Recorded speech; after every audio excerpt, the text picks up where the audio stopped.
Ah, hello. Are we here? Is this working?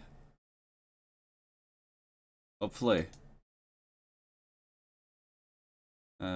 Switch to that. Hello? Ah, hello. Yeah, it's working. Sweet. Okay, close that. Not that. Where is it?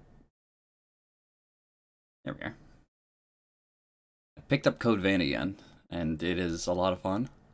But you can't make monsters in the character creator, which is sad. You can make edgy anime OCs, which is just as good.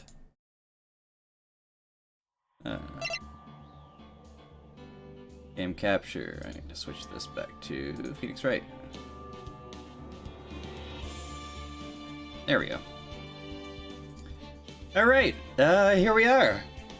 It's time for Ace Attorney, and I'm very excited. We get to start an actual DS Ace Attorney game, like one that was designed for the DS. So I don't know how this is gonna look, but yeah, we get to play Ace Attorney Justice for All, the second Ace Attorney game. I'm really excited. I don't know anything about this, like nothing, zip zero. I think Phoenix Wright is in this. He might be a hobo. Hard to say. But let's start. Looks like Phoenix Wright is in this game. The Lost Turnabout. Oh, let's do it.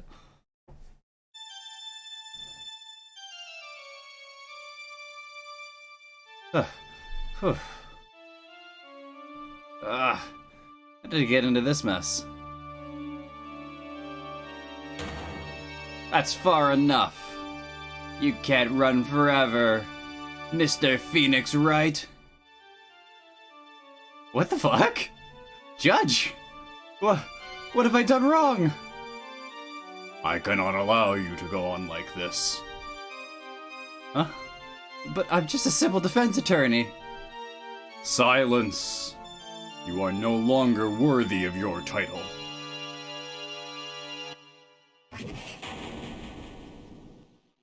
What the fuck is happening? December 8th, 9:08 a.m. District Court, Defendant Lobby number 1. What is this?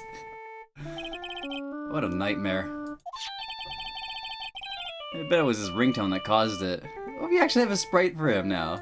Like, we can see him in-game and not just behind the desk. I really shouldn't be dozing off right before the trial starts anyways. What the fuck, Nick? Taking a nap before a trial? Huh. Looks like they hung up. Ah, good. I finally found it. Talk about a close call. I hate to do this to you, but... Nothing personal, Mr. Attorney.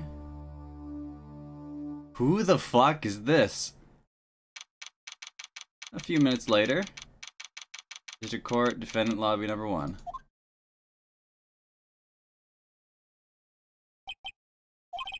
Ow, my head, it's throbbing. Why does it feel so foggy in there? Oh, hello! Oh, you're cute. I like you already. Good morning! Ah! Good morning. What's wrong? You don't look well. People are at their best first thing in the morning. Where's that fighting spirit? Sorry, but can you please turn the cheeriness down? My head sorta hurts. Roger that! Am I in trouble or something? Huh? Trouble? Wait, never mind. You're a policewoman, right? Thought maybe I had done something wrong. What are you talking about? I'm the one in trouble. What? I'm placing my life in your hands today, Mr. Phoenix Wright. Heard. Life in my hands? You promised me. You said you would prove that I'm not guilty. Not guilty? Just when I thought all hope was lost, All other lawyers had laughed me off. Leave it to me, you said. You, the one and only Phoenix Wright, came to save the day. And just like that, I was moved to tears, sir. I'll never forget what you're doing for me, ever. What is this girl babbling about? Don't be like that, Phoenix. Actually, I really love to watch court proceedings, and I always root for you to win. When off duty, I like to come here and... Oh, I got a fan! Ah, a bird! What's wrong? You've been acting really strange, and you keep staring at me. You're making me kind of nervous, sir. Oh, sorry. I'm afraid to ask, but here goes. So, this might sound bad, but, who are you? What? Mr. Wright, how can you say that? How can you do this to the fragile heart of a girl about to go on trial? You're absolutely horrible. No, I mean, I didn't mean it like that. This is how a defense attorney treats his client, sir? I can't believe this. No, it's just, well, I think you have the wrong person. Yes?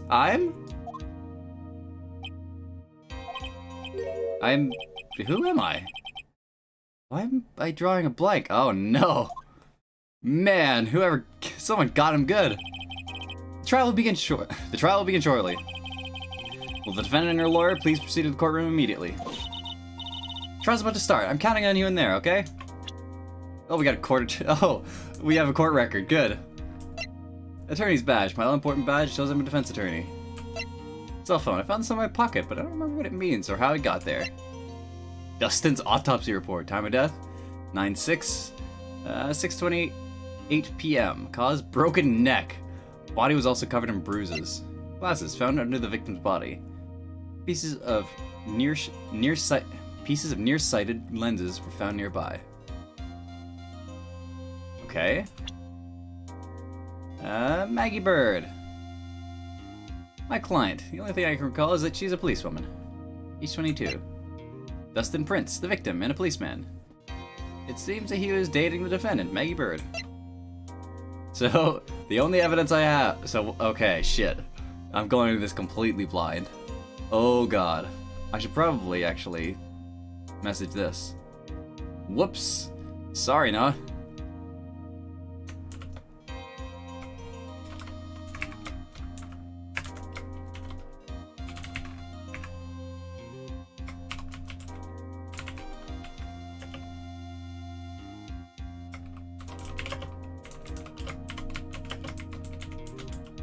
Live with Ace Attorney.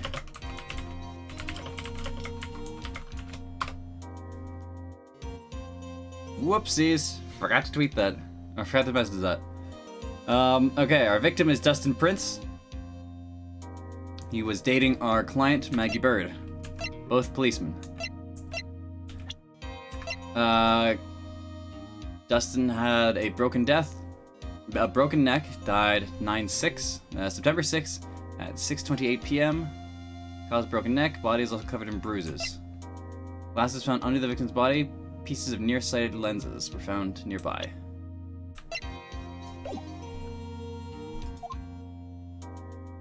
Uh-oh. I guess I must have amnesia. Let's see, what can I piece together? From the sound of things, it's probably safe to say that I'm a defense attorney. And that girl... I said I'd prove her not guilty. Can't believe I made such an irresponsible promise. Ah, someone please! Tell me this is just a bad dream. Why do I get the feeling this is one dream I won't be waking up from? Ugh. September 8th. 10 a.m. District Court Room number 2. So the murder happened at 6:30 2 days ago. Which about checks out. Oh, is that Winston Payne? Court is now in session for the trial of Maggie Bird. The prosecution is ready, Your Honor. What is it, Mr. Wright? Are you talking to me? You see any other defense attorneys here? I guess not. Now then, are you ready? Yes. I guess you should say yes for now. Are you ready, Mr. Wright? Yes, Your Honor. Wait a second. Her life is in my hands. should really do the responsible thing. Actually, you see, Your Honor, I remember he's kind of... The court will not hear the defense's excuses. As the defendant is a member of the police, this case is under great scrutiny. Therefore, we must make this trial fair but swift. I believe I have told you this before. Hope you're not telling me you've forgotten. Actually, I have. Mr. Payne, your opening statement, please. Yes, Your Honor. As I'm sure you're well aware, the defendant is accused of killing her lover. What's worse, her lover was a fellow police officer. A policewoman? A policeman? You did what to a policeman? It wasn't me! And besides, Dustin and I... we weren't lovers like that. In any case, the prosecution will prove that the guilty party is none other than the defendant. Very well. Mr. Payne, please call your first witness. It's been a while, Mr. Wright. Let's see what you've learned since last time. I won't show you any mercy this time, rookie. Okay, and who are you again? Prosecution calls Detective Dick Gumshoe to the stand. Here we go. Don't let me down, Mr. Wright. Nowhere to hide. I'm so dead. Ah, Gumshoe. Witness, please state your name and occupation. My name is Dick Gumshoe, sir. I'm the detective in charge of homicides down at the precinct, sir. You don't look very well, detective. Well, sir, the defendant, she works under me, so you know. You work under that detective? Yes, sir. While I was a trainee, he was always watching out for me, sir. He's such a wonderful guy, sir. I'll never forget what he's done for me. Okay, calm down. I believe you. Detective Gumshoe, please describe for us the details of this murder. Yes, sir. It happened at the park near headquarters, Expose Park. The victim was one of the local cops, Dustin Prince. He was pushed down from the benches on the upper path, sir. Lightning beat his body up pretty bad and snapped his neck. Details are listed in the report that was distributed yesterday. Ah, yes. The autopsy report, correct? Why do I not remember getting a copy? I did get a copy, though. I can't examine it any further, but I do have one. See, everything is in order here. Even the estimated time of death is unusually well documented. The victim's watch stopped from the impact of the landing, sir. The result of the autopsy confirmed the time of death. If I may, Your Honor, the prosecution would like to submit this photograph. Very well. The court accepts it into evidence. Crime photo 1, added to the court record. Victim fell from the walking path above. Now then, I recall yesterday's preliminary hearing. A very important piece of evidence was brought into our attention. Yes, Your Honor. Yes, sir. Yes, I guess.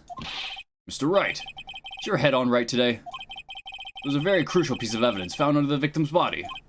Was there? Have you lost your mind? Well, actually, it's just nerves. Give me a second. What? How can you talk like that? You're such an amateur. I thought you were a pro, sir. Alright, sir. I'll help you through this. At a time like this, maybe you ought to take a glance at the court record. Court record? Yep. Info about evidence and people involved in the case are listed all there, sir. You can look at the court record by pressing tab. Yes.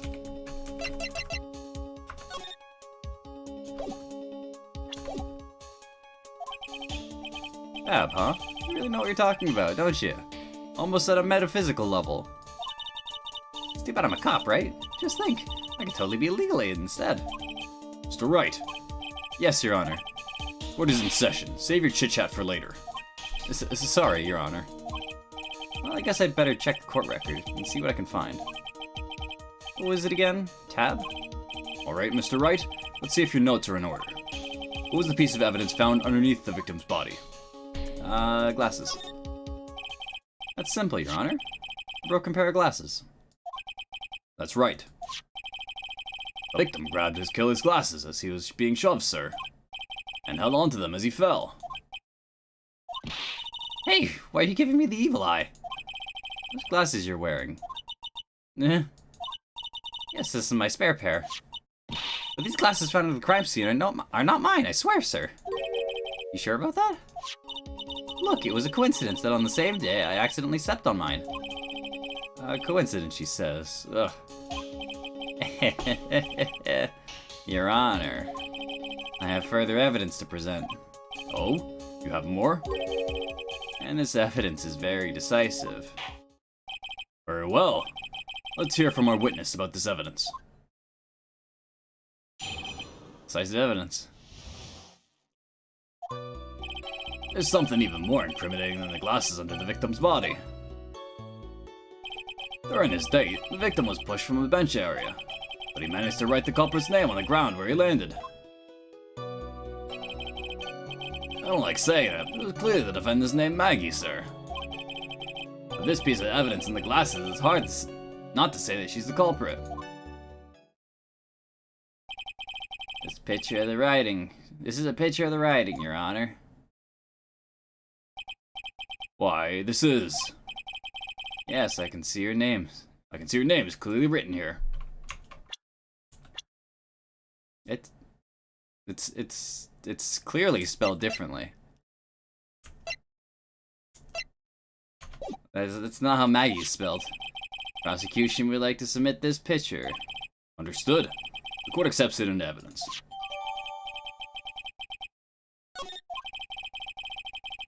As if the glasses alone didn't make you look suspicious. Victim even wrote your name clear as day on the ground. But I already told you, those glasses aren't mine. How do you explain his dying message? It's a conspiracy. I'm not guilty, sir.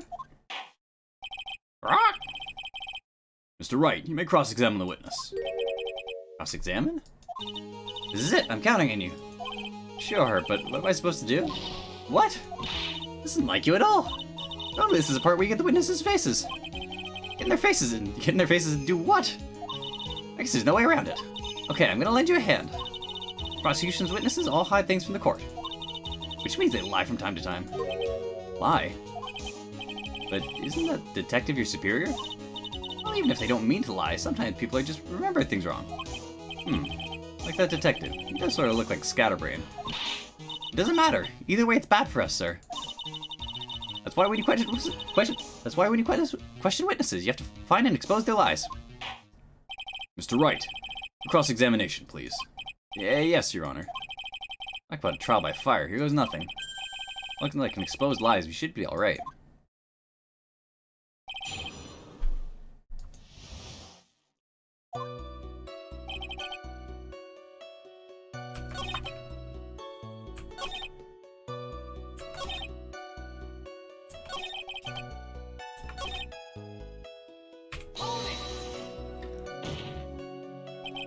Are you absolutely certain? Sorry, pal, but that's what it said. This is a picture of it. No matter which way you look at it, it says Maggie. He's got a point. Hey, hold on. Huh? Don't huh me. I know the picture says Maggie, but now that you mention it, something does feel kind of off about this picture. That's how you know you found a contradiction. Now hurry up and present some evidence. So that's what spotting a contradiction feels like. Better check the court record again.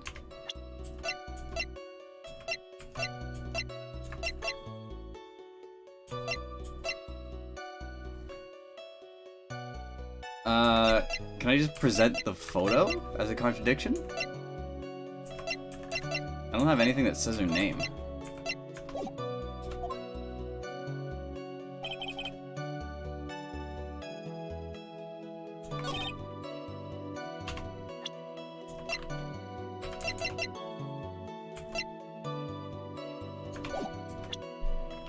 Save. And you just overwrite that.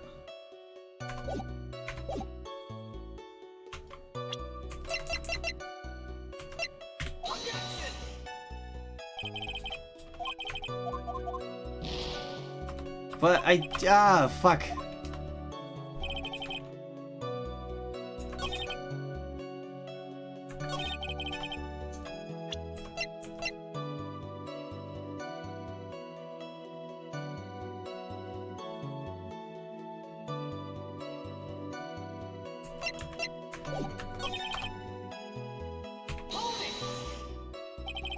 Culprit's name? Yeah, I was surprised too. Didn't want to believe it, but Was the name of that my client?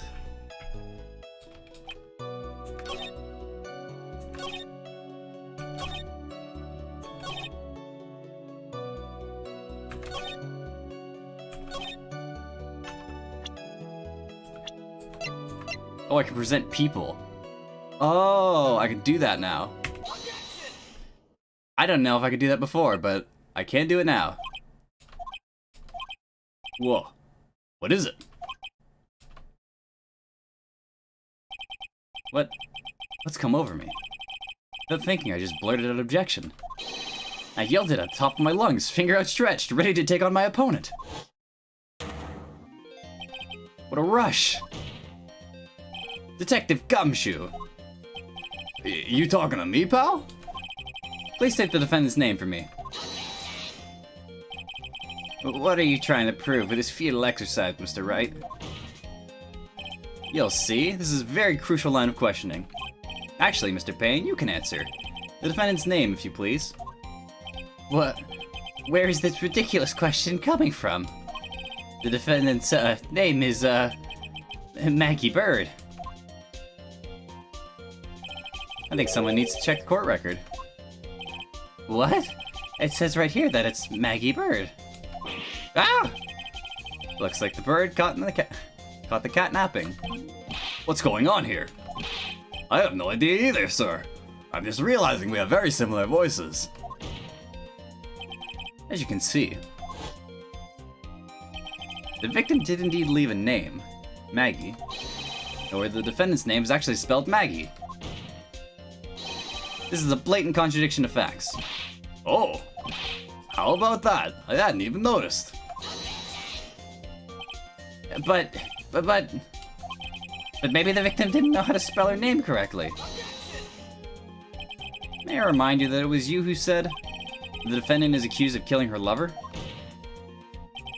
If they were truly lovers, it would be impossible for him to not have known her name. No! I mean, This is very true. Mr. Payne, yes, Your Honor. are you absolutely certain that the defendant and the victim, Dustin Prince, were in fact lovers? Yes, I'm quite certain, Your Honor. They were a well-known couple in the police force. Detective Gumshoe, please testify for the court the relationship between the victim and the defendant. Yes, sir. Dustin and Maggie. Officer Prince and Officer Bird have been going out for about half a year. It's not like they were even talking about marriage. The day of the incident just happened to be the victim's birthday, sir. Officer Bird had gotten Officer Prince a present. It was something she had bought over 2 months ago. I should know, because she came to me asking what she should get for him. Oh, those two sound like they were close. Nevertheless, tragedy struck. Yes, I see. You may cross-examine the witness, Mr. Wright.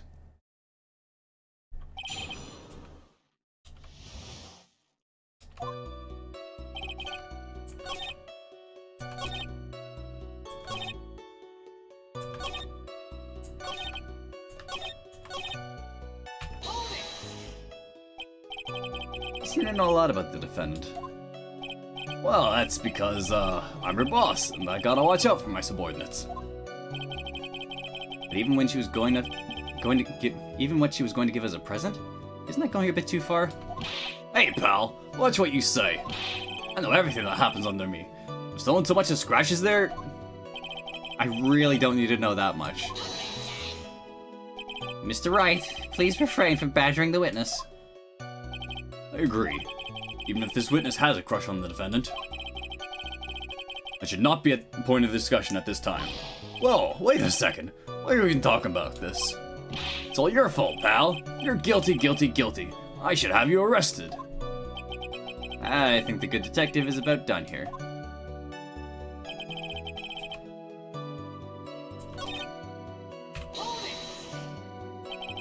You discussed what the defendant was going to give her boyfriend?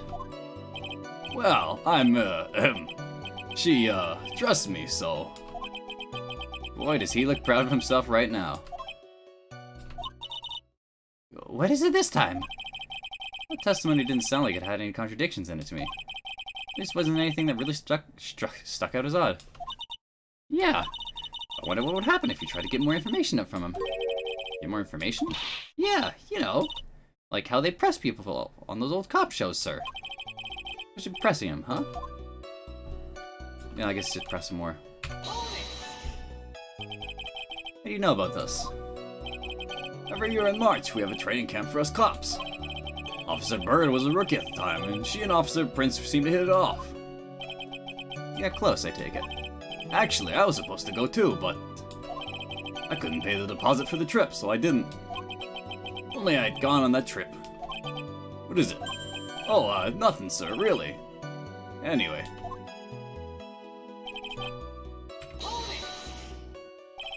Marriage? Wasn't the victim 8 years older than her?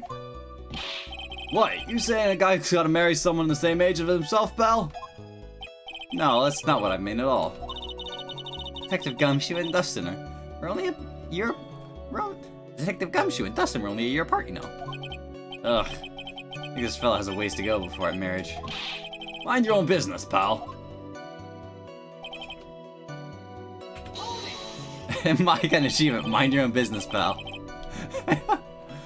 Day of the incident, you mean September 6th? Yeah. The victim, Officer Prince, had just gotten off duty at 5:30 p.m. that day. And since Maggie's night shift hadn't started yet, they went to the park for a bit. I remember when I was young and in love. Oh, it was a jolly time. That's great, Your Honor. I'm glad you're such a cheerful old man. I mean, Officer Bird had gotten Officer Prince a present.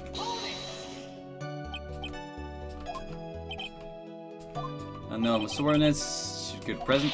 Hey, pal, what's what you say?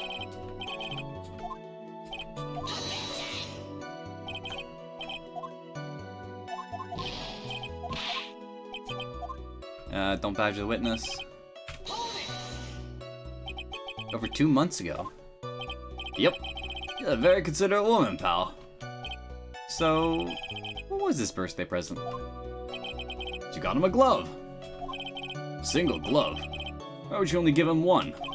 Actually, Your Honor, the glove in question is a baseball glove. Oh, I see. Baseball glove. Officer Prince was a huge baseball fan. A baseball glove? Press further. Just now, I believe you said the present was something she had bought over 2 months ago. Yeah. You saying she bought that glove at the store that far in advance? Nah, nothing like that, pal. Then what is it like? She ordered it. It was a custom made. Custom made? The glove was custom made? Yep. That's what I said. So the glove was custom made. Your Honor, I really don't see how this glove is related to this case. Yes, it would seem that there is little relevance. What do you think, Mr. Wright? You think this glove is relevant to this case? Of course it's relevant. I don't know where this will lead me, but... Of course it's relevant. That glove is the key to this whole case! Yes! Bluffing to the max! Now this is the Mr. Wright I know. I'm so happy you're back, sir. I was wondering how long it would take. This is great. Pressing people. Feels like I've done this before. As if I'd used to do this to squeeze information from people, even the most tight-lipped people. Whew. Very well. Howdy. Welcome. We got thwacked. And now we don't know who we are, so we're doing this blind. You are that convinced? Let's hear some more about this matter. Actually, I brought the glove with me today. And? Why didn't you say so earlier? Hurry and show the glove to the court. Well, I didn't think it had anything to do with this case. Anyway, this is it, sir. Oh, God. Looks like a bushel of bananas. It's, rather yellow, isn't it? Baseball glove added to the court record. Birthday present from the victim. From Maggie to the victim. It's custom made. Officer Prince really liked the color yellow.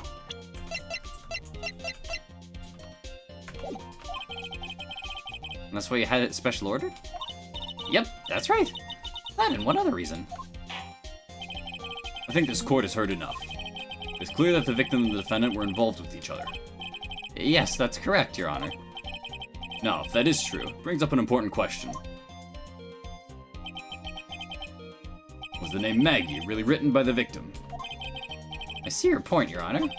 Detective Gumshoe, please tell the court a little about the name on the ground. Yes, sir.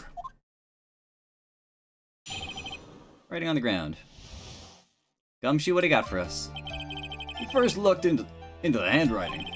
Unfortunately, we couldn't confirm that it was the victim's handwriting. Next, we checked the victim's pointer finger. We found that there was sand trapped under the victim's fingernail. There were also scratches on his skin that were caused by him writing on the ground. From this, we can confirm that the victim wrote the names with his right hand. Yes, perfectly logical conclusion. He couldn't have done it if he was wearing the baseball glove at the time of his death. Now then, Mr. Wright, let me cross-examine the witness. Thank you, Your Honor. Writing on the ground.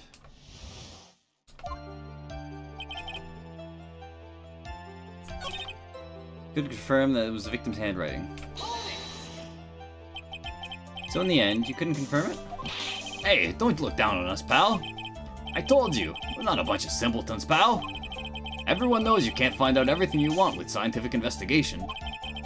Never heard that before. Me neither. Nor I. I never heard anything like that in the police academy, sir. Okay, so I made it up. Anyway.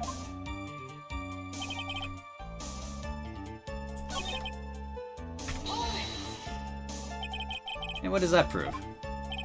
Well, it proves that he did write that name with his own finger. Yes, which explains why there was sand stuck under his nail. I guess he's right. And there's more. Also scratches on the skin, which were caused by him writing on the ground. Scratches on his skin? Yep. You can't see them with your naked eye, but they're there. That's incredible. Sure is. That's the power of scientific investigation. It's so small that we had to use a magnifying glass, like a real strong one. Got that really scientific sounding name. You mean a microscope? Yeah, that's it. We used one of those, and that's how we found them. I can't believe this guy doesn't know what a microscope is. This would confirm the victim wrote this name with his right hand. Are you absolutely sure? I believe in the power of science. I wonder if my evidence is solid enough to counter with. Listening to this, you'd think there was only one conclusion. That the name was definitely written by the victim. But don't you think that it would be really strange, sir? If Dustin really wrote the message with his right hand, do you think I would have gone through that much trouble to get him his present? Present? What about it?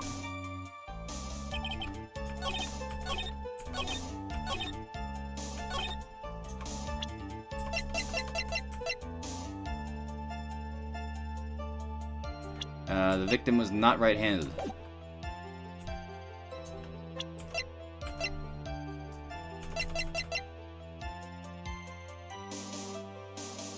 Yeah, baseball glove you wear on the opposite hand. Detective Gumshoe, take a look at this. That's the glove, right? Could you tell the court what is special about this glove? What's special?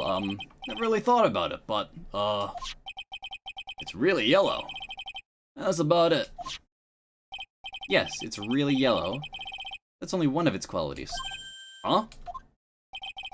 There's another reason why it's special. What would that be?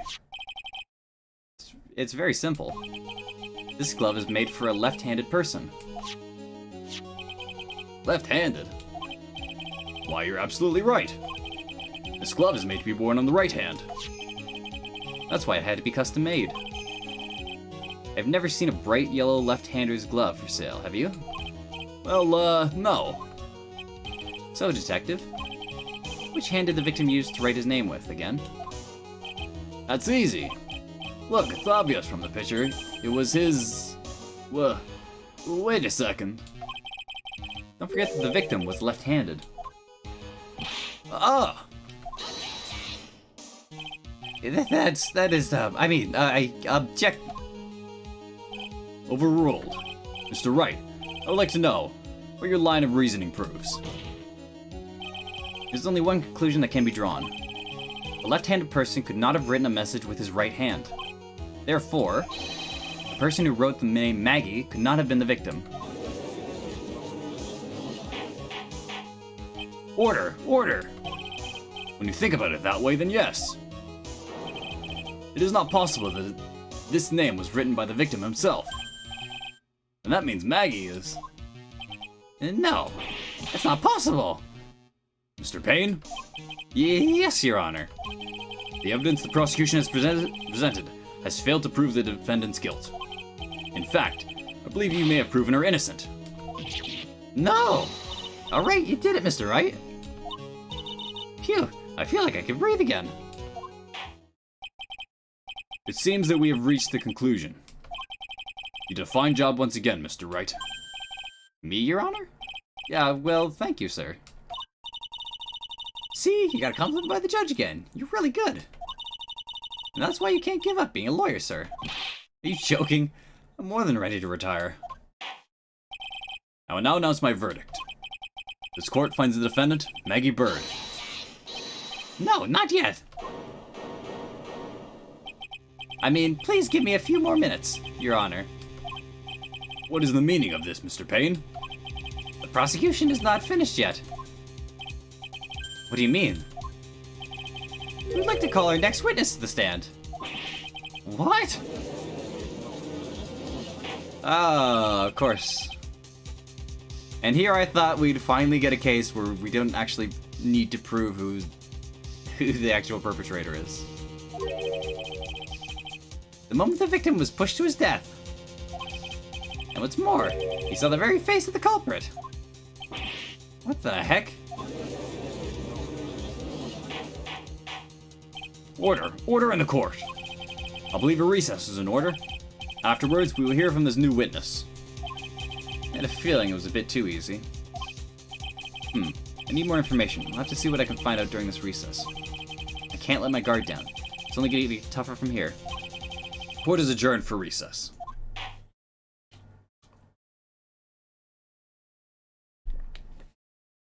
That was a quick to be continued. Save. Oh, the music is different. Here we go. September 8th, 11:43 a.m. District Court, Defendant Lobby Number 1. Amnesia? I can't believe my lawyer's trying to defend me in such a state. Why did you tell me, sir? I'm sorry, I didn't mention it to you. Oh, I know what to do. I heard you can fix something like this with a really strong shock to your system. Come on, lower your head a little. A Maggie kick should be all you need. No. I think I'll pass on this one. Come on, I'm sorry. Whenever I see someone in trouble, I have a hard time leaving them alone. I tend to stick my nose where it doesn't belong and try to tackle everyone's problems. Well, my head's one problem you won't be tackling today. Well, we're here to solve your problem first. We can deal with mine later. For now, do you think you can fill me in on a few things? Of course, I'd be honored to. Well, I guess we'll start with my name and then I can just tell you about me. No, that's okay, really. I think I know you and your name pretty well by now. I was wondering if you could help me figure out a few things about myself. My name is Phoenix Wright. What a weird name. This is serious. You really don't remember. I'll tell you what, sir. You can have this back. Maybe it'll help. This is a business card? I got it from you. It's my most prized possession. You can borrow it for now, but please give it back, okay? Okay. There's some numbers written on the back. Oh, that's your cell phone number. Phoenix's business card, add to the court record. I handwrote my cell phone number on the back. I guess for now we should stop talking about me. Start talking about this case.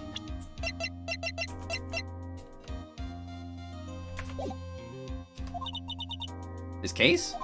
Yep. Can you think of anything that would be helpful for me to know? What can I tell you? I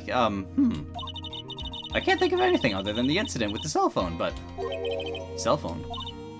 Yeah, your eyes lit up when we talked about it at the detention center, sir. Hurry up and tell me. This might be very important. Okay, Roger. Isn't... I'm trying to remember what Phoenix's cell phone was like. Is it blue? No, that was Lana's phone I'm thinking of. It was on the day of the crime, just before 6 p.m. I picked up a lost cell phone while on the walk with Dustin. Blue Badger, they got hoodies! That's cute. All of a sudden, the phone began to ring. Hello? Oh, thank you. I've been searching for my phone. Is this yours? Oh, I'm glad you called. We can meet this up and I can give this back. I'll be right there. I'm so sorry, I didn't catch your name. You can call me Maggie.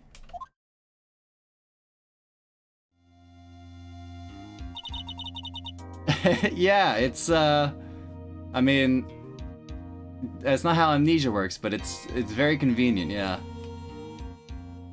We agreed to meet up at 6 p.m. Dustin and I waited for the person to show up, but they never did. So where's the phone you found now? I gave it to you yesterday. Huh? Me? Put the phone in my pocket? You mean this? You think it has anything to do with the murder? I don't really know. If my eyes lit up. Ah! You were here all along! Oh, you're so mean. I called you a million times, but you wouldn't pick up. And when I went to check in the courtroom, everyone had already left. It's Maya! Maya's back! Who's this? Let me guess. I'm supposed to know this girl too. Hey, good morning, Maggie. And good morning to you, Maya. So, how's it going? Is there a word for worse than abysmal? Oh, and what if I said that everything will be fine? That's right, it's Maya to the rescue, with the ultra-decisive, super-important evidence. Here you are, Nick, the thing you wanted me to bring. Huh? Oh, thanks. What the heck is this, a list? Has about 20 people's names and phone numbers written on it. It was kinda tough, but I'd managed to dig up some dirt. It looks like these guys are up to no good. No good? As in... Here's a group of con artists. The police are currently investigating. I think these guys are members of that group. Names list. A list of unfamiliar names and phone numbers. Members of a con artist group. Why would a group of con artists pop up in a case like this? Don't look at me. Where did you get this list from in the first place? What? Don't you remember, Nick? You're the one who asked me to look it up yesterday. Oh, is that right? These numbers were in the memory of the phone Maggie found. Well, that's where they're from. You're awfully forgetful these days, Nick. I hope I never get to be forgetful old prune like you. Maya, actually Mr. Wright is... Mr. Wright, recess is now over. Please bring the defendant and return to the courtroom immediately. Oh, oops. Guess I have to get going. We can talk about you being old later, Nick. Oh, wish us luck. I guess I have all the pieces now, more or less. All that's left is to put it all together. I'm not gonna lose this. I can't. Come on, Nick. Better get the move on. Yeah. Alright, Maya, let's do this. Let's kick some ass. December 8th, 11:54 a.m. District Court, courtroom lobby number 2. Court will now reconvene. Please call your next witness to the stand, Mr. Payne. Yes, Your Honor. But before I do, may I say a few words? What is it, Mr. Payne? It is about the next witness. He has a tendency to say things that rub people the wrong way, you see. So I asked the court might be a little lenient on... There's no need to give a preface. Just hurry up and call your witness, please. Yes, Your Honor. The prosecution calls its next witness a drifter who was taking a walk in the park on the day of the murder.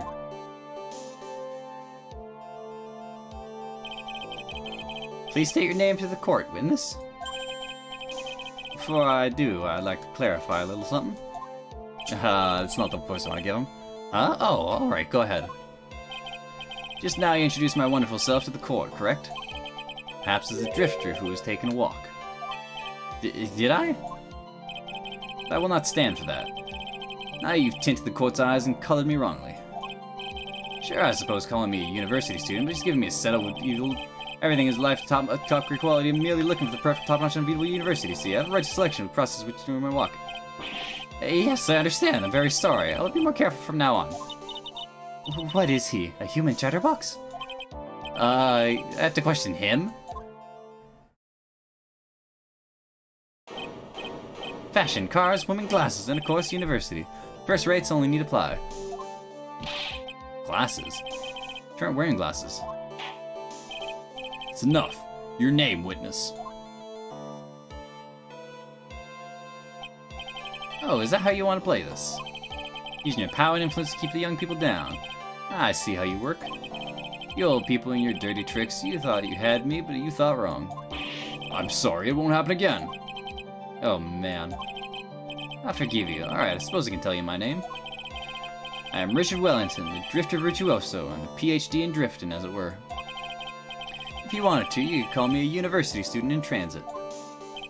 Ahem. Well, Mr. Wellington, on the day of the murder, you were taking a, strolling through the park, correct? It appears that you are attached to that word. If you must, then by all means. But I remind you that I am in no way a prepubescent boy, out on a walk with mommy. You must know Anyway, please testify to the court what you saw during your walk through the park. See, I told you. See, you said it again, taking a walk. You know you... What you witnessed will do, Mr. Wellington.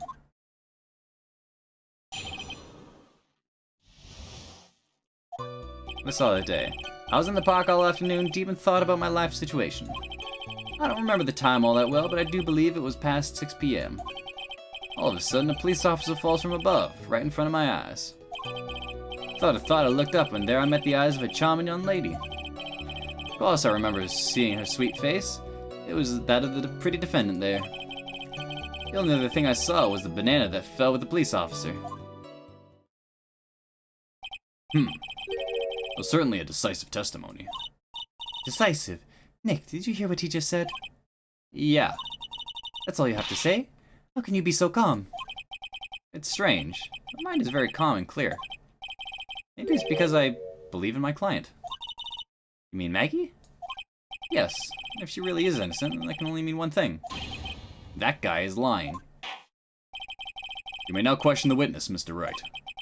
I'll find out the truth, no matter how well you craft your lies. I like this guy. I like his style. I was at the park all afternoon, deep in thought about my life situation. So you were at the park all afternoon? You seem to have a lot of free time. That was very rude of you. Then again, what can I expect? That's what you get from a man who graduated from a no-name, trashy university. No-name? Trashy? Now, this might be hard for a mush-head, feeble-minded baboon like you, but I have to think very carefully about the future of our great country. I thought you said you were thinking about which college to go to just now. Oh, please. Which university I go to will directly affect the very future of this country. That arrogant little snot.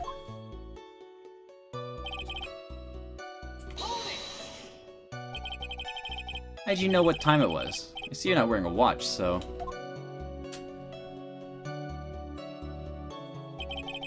Is that the best you can do? You think you can discredit me like that?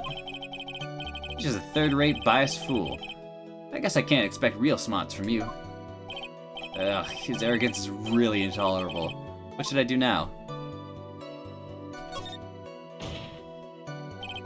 Answer the question. How did you know what time it was? Tisk tisk, I can't believe I have to deal with a worm like you. You're just a shallow man who can't only slam his desk and point at people for fun. Guess they don't have a choice.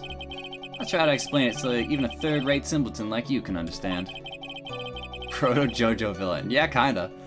There's a little thing they call a clock at the park. Did you get that? You know what a clock is. It's a thing that tells you the time. As you can see, Mr. Wright, it's even in this picture at the crime scene. That clock is reading 7 p.m. Oh, so it is. I looked at that clock and that's how I knew the time. But if you ask me, this whole concept of breaking time apart, it's total utter nonsense. If you were first to live a chain time, or watch how, but it's freely without constraints, should be... Again, another flood of meaningless words. Talk about a first-class waste of time. In any case... This officer falls from above, right in front of my eyes. How did you know he was a police officer? You obviously have no idea how powerful my deductive reasoning skills are. With one glance, I could tell just what kind of occupation he held. That shoddy, do-it-yourself hairstyle practically screamed. He was also tied with cheap, low-quality shoes. I don't suppose he was wearing the officer's uniform. Shouldn't that statement have come first? Wow, that's pretty impressive. Hey, Nick, do you think he's figured out what I do? Even I haven't figured out what you do yet.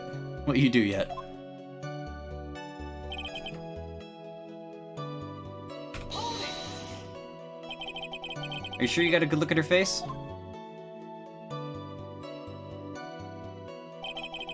Animals have this thing called an eye, Mr. Wright.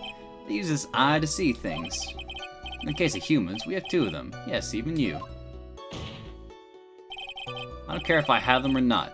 Did you or did you not get a clear look at her face? That's what the witness is just about to get to. I would like to request that Mr. Wright not use such a loud voice during the questioning. Sustained. Mr. Wright, please refrain from raising your voice in this court. And please don't make me have to raise my voice. Ah, what a little shit. Now you've finished. I'd like to continue if that's alright with you.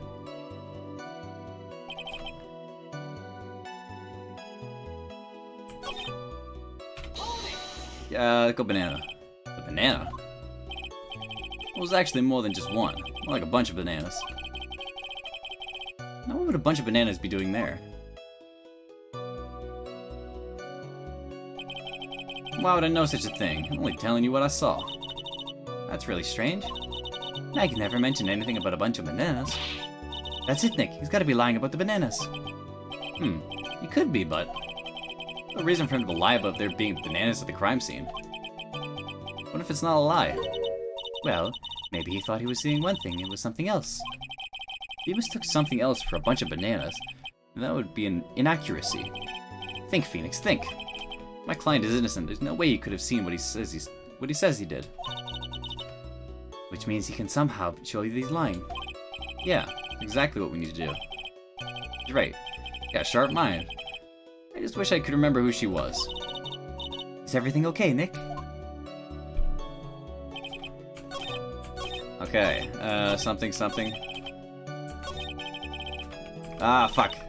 I went too far, I wasn't paying attention. I was watching how his only talking sprite is with his head whipped to the side. He can only talk out the side of his mouth.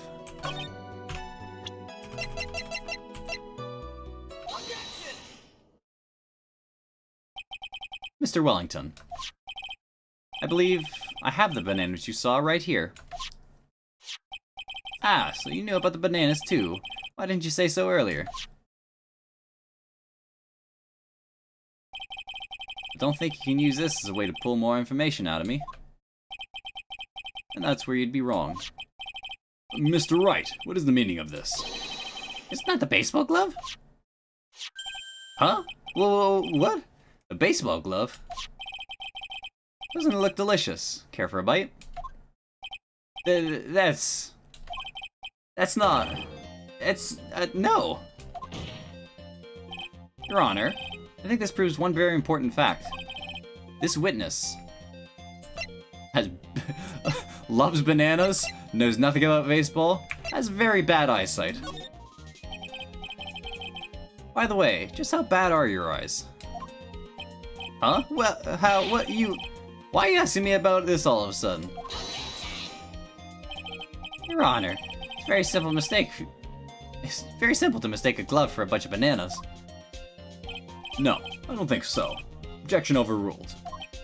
You're one of those people, yes. You know what I mean? You're like those people who think your worldview is a possibility. Sure, in the end we'll find out the fact glove, not bananas, however. Even from afar, I do not think there's room for enough... God damn these fucking... God damn these fast-talking characters. And that is why I asked you how bad your eyesight is. They're both 2200. I suppose you're gonna tell me that's terrible, right? Well, you're not wearing your glasses today, then. That's because I lost them recently, you see. Of course, I was planning on getting a new pair made right away. But you know, my glasses are no ordinary glasses, so to replace them...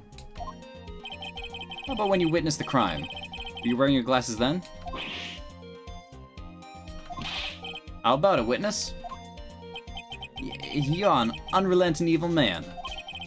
You're like those people who rejected Joan of Arc, saying she's brave, courageous, only caught by horrible, unrighteous people. She didn't do anything wrong, she... Which boils down to, you were not wearing your glasses at the time. Therefore, the identity of the woman at the scene of the crime, and that of the defendant, cannot be proven to be the same by the witness. Eh. But the height difference was only 9 feet. It was very possible for him to see the face of the culprit standing in the upper path. Witness, please be more accurate in your testimony. Remember, a person's life is at stake. Yes, Your Honor. Now then, please continue with your testimony. Please tell the court what happened next in the moments after you witnessed the crime. Oh. What happened next? The girl on the upper path ran away as soon as she realized I was there. After that, I immediately called the police station to report the crime. Must have been 6:45 when I made the call.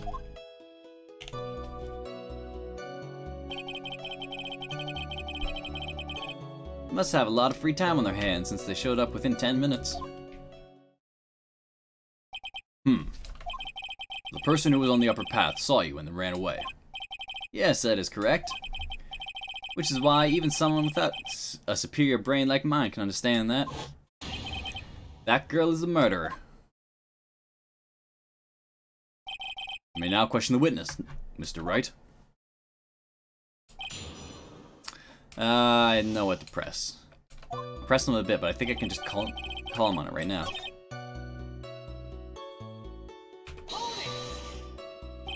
Immediately? As in immediately. I mean, sure, a minute might lapse before I did, but that's the duty of every good citizen. Or did they not teach you that at your pitiful school? I think people learn about how to call police in college. Hey, Nick, I think you should take a look at the court record for a sec. Yeah, I know, Maya. I think I could press on either of them. Well, I'll do this one. Mr. Wellington, would you please take a look at this? You mean the victim's autopsy report? According to this, the murder occurred at 6:28 p.m. So what of it? You said you called the police immediately after the murder took place. However, by the time you had called the police, it was already 6:45 p.m. There's clearly a 15-minute gap here. Do you deny it? Ah! I think this court would like to hear about what you were doing during this 15-minute gap. The witness was in shock at the time of witnessing a terrible murder.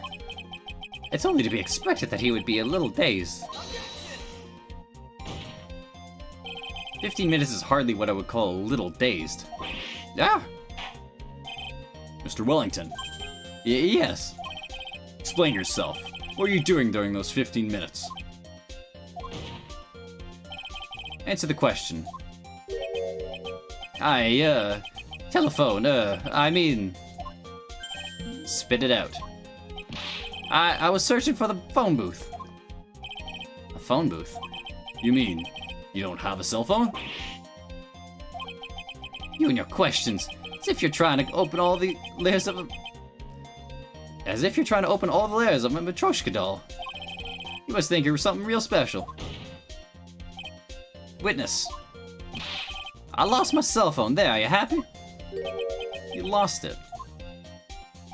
Unbelievable. You lose your glasses and your cell phone. You must be very scatterbrained when it comes to your belongings. What, are you saying first-rate people are never allowed to lose things? Haven't you ever had that... So by that rationale, I still have my own quirk. It's not that simple. Blame people. For the love of God. Enough. Oh man, oh man. Wait, hold on a second. He lost his cell phone? Nick, that cell phone, could it be? You mean this phone Maggie found? There's no way. Boy, I didn't see this coming. What should I do now? Question further. Mr. Wellington, where's your cell phone right now?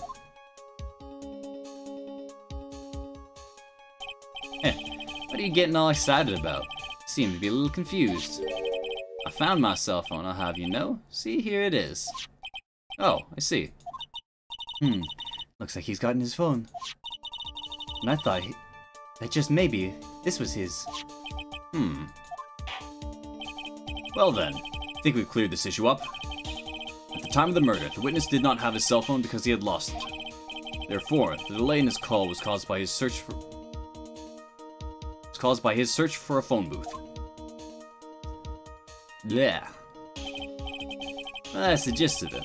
I guess you could put it that way and leave it at that. You have any further questions, Mr. Wright? Your Honor, the witness's testimony doesn't make any sense. I don't believe that there was a need for the witness to search for a phone. How dare you? You can't just make outrageous claims like that. Do you have some sort of proof, don't you? Well, yeah, of course.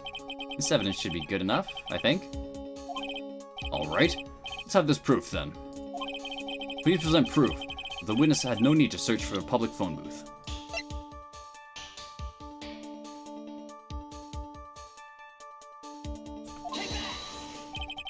It's very simple.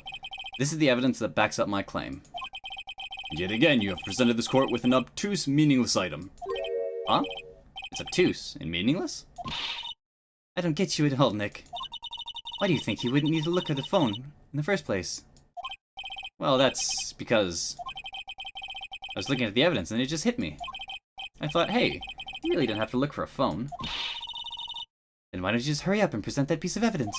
What was the piece of evidence again? Alright, let's have this proof then. What the fuck?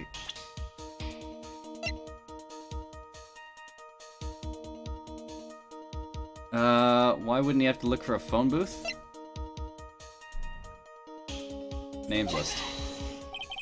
Very simple. For the love of God. Proof the witness had no need to search for a public phone booth.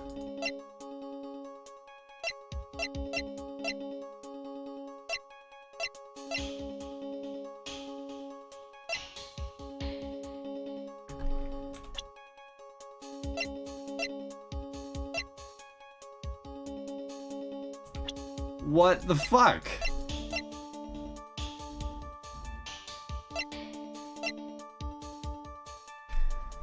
Present proof that the witness had no need to search for a public phone booth. I presented my cell phone, though. My business card.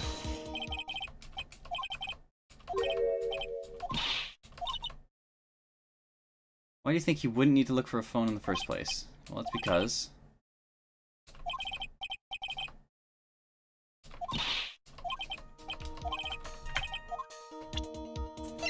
Present phone.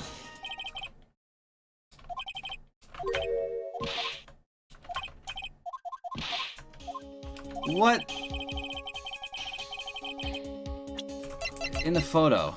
Check.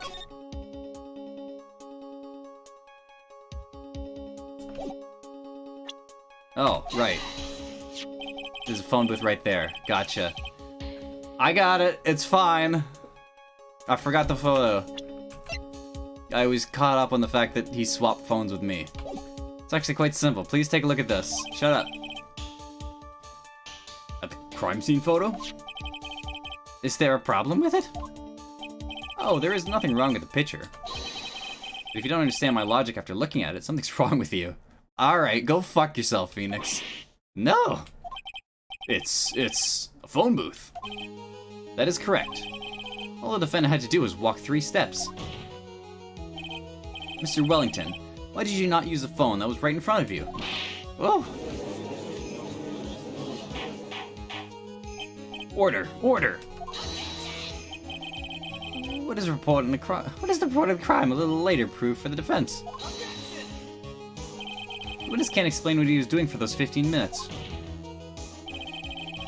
That is reason enough to throw suspicion on his testimony. Yes, this is very true. What do you have to say for yourself, witness? And I bet this phone really is his, Nick. He must have killed Dustin to get his phone back. Maggie said that she was going to return it to him. There's no reason for him to kill it for it. On top of that, we still have the phone she found anyway. But if he wasn't looking for his cell phone, maybe he was looking for something else. Was he? Mr. Wright, Yes, Your Honor? do you have any thoughts that you'd like to share with the court? Can you offer an explanation as to what the witness was doing during those 15 minutes? There's only one possible explanation. Alright, let's hear your explanation. However, be forewarned that if your explanation is not very persuasive, you will be penalized. Think carefully before you present, Mr. Wright. Yes, Your Honor. Ugh. Probably shouldn't have said there was only one possibility. Please present to the court the one piece of evidence that will answer the following. Why didn't the witness call the police right away?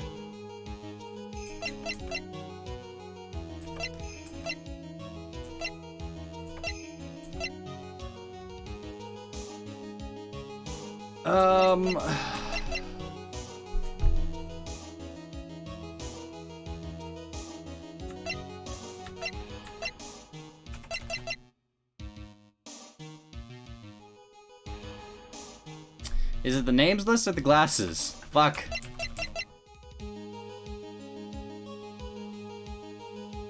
Wait, I think it's the... Is it the glasses? It's gotta be the glasses, right? Maybe it's the names list. This is a pain in the dick, I hope you know.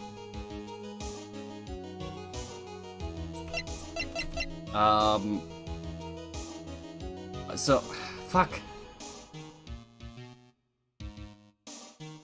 I know the shape of it.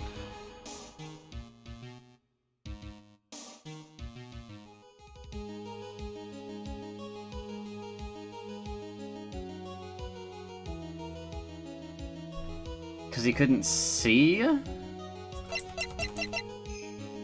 Or because he was searching the body?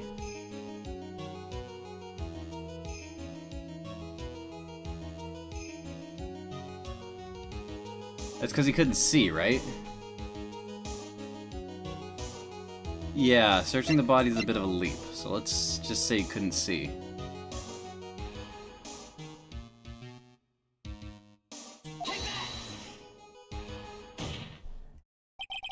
Mr. Wellington. What? Don't do that, you almost gave me a heart attack.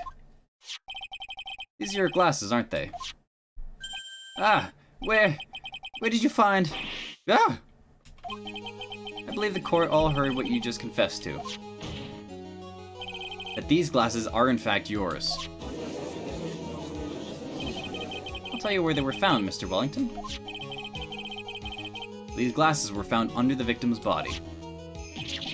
Under the victim's body? Order! Order! Now wait a second, hold on. I didn't confess or confirm anything. Your Honor, I think the answer is quite clear here. As he fell, Dustin Prince grabbed the culprit's glasses. The culprit knew he had to find his glasses and searched frantically for them. What he didn't realize was that they were under the victim's body. And that's why it took him 15 minutes to make that call. Mr. Wright, are you indicting the witness as the real murderer? Again? Seems to be a theme with you. Of course, that is precisely what I'm doing. Oh! Oh!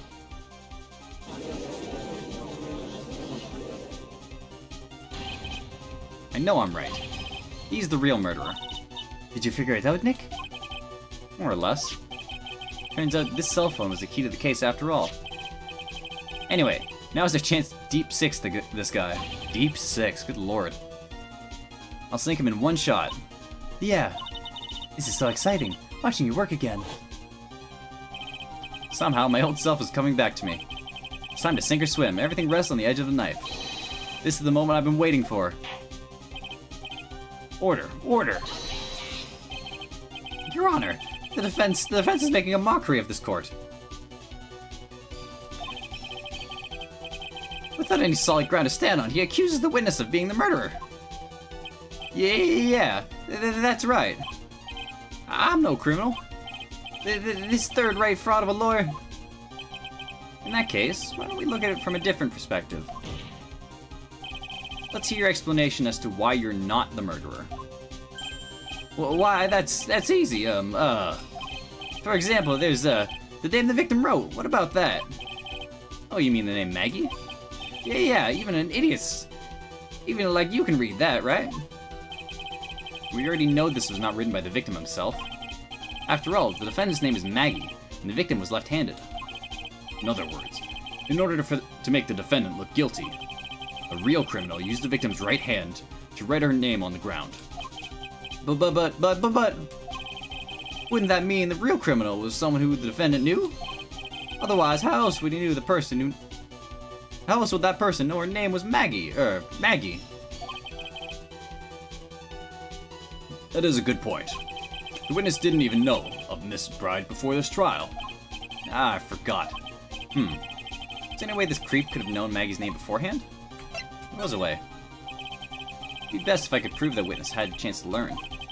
The defendant's name was Maggie. Now, will the witness please will the defense please present its case? How could the witness have known the defendant's name? Mr. Wellington, you didn't have your cell phone on you on the day of the murder, correct? So what if I didn't? When you realized you had lost it, what did you do?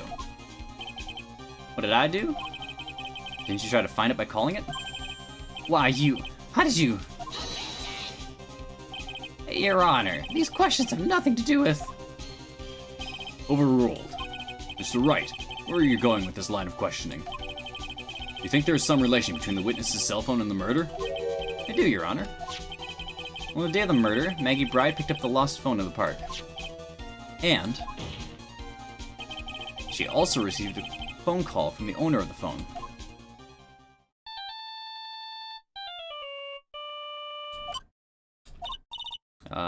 Hello? Oh, thank you. I'm searching for my phone. Is this yours? Oh, I'm glad you called. We can meet up and I can give this back. I'll be right there. I'm sorry, I didn't catch your name. You can call me Maggie.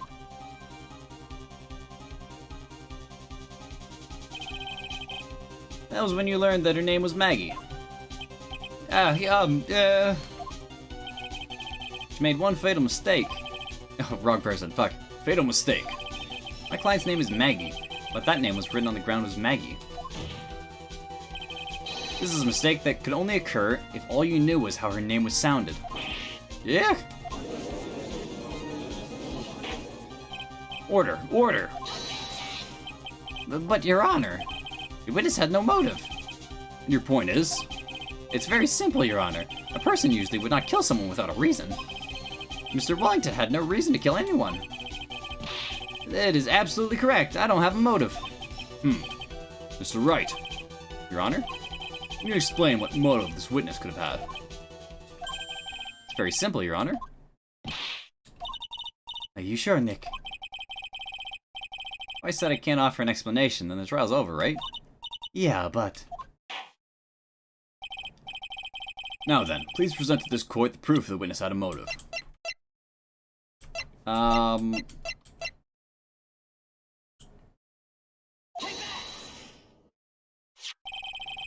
Mr. Wellington's motive is right here. What is this? A list? These phone numbers were pulled from the memory of the phone the defendant found.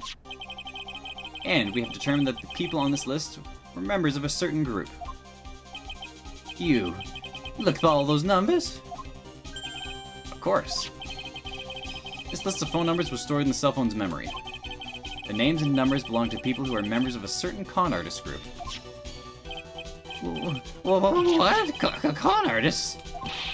Can you explain why these numbers were on your phone, Mr. Wellington? This is an outrage. An invasion of privacy. Looking up the phone numbers on a person's phone is worse a crime than murder. You're one of those people, just like the cops who disrupt the genius work of art. Fucking hell. I don't care, Mr. Wellington. All I want is for you to tell us what this list is all about. You think any of you know what it's like to be a refined man such as me? Your Honor, this is an unjustified badgering of the witness. Objection overruled. Mr. Wright, what is the meaning of this? Why would the witness have the numbers of the group of con artists on his phone? Isn't that obvious? The witness is a victim of the group, a victim of the group, a member of that group. Mr. Wellington is a member of this very group. No! All your friends' phone numbers are stored right here on this phone. If anyone were to look into these phone numbers, it would be all over for you. That is why you had to kill. No! This is too much! It does make quite a bit of sense. Well, Mr. Wellington, would you care to explain? I got you now. That police officer. Your Honor. What is it, Mr. Payne? Your Honor, this is unjustified badgering of the witness. You said the exact same thing only a few seconds ago. Please, let's think about the contents of the phone call.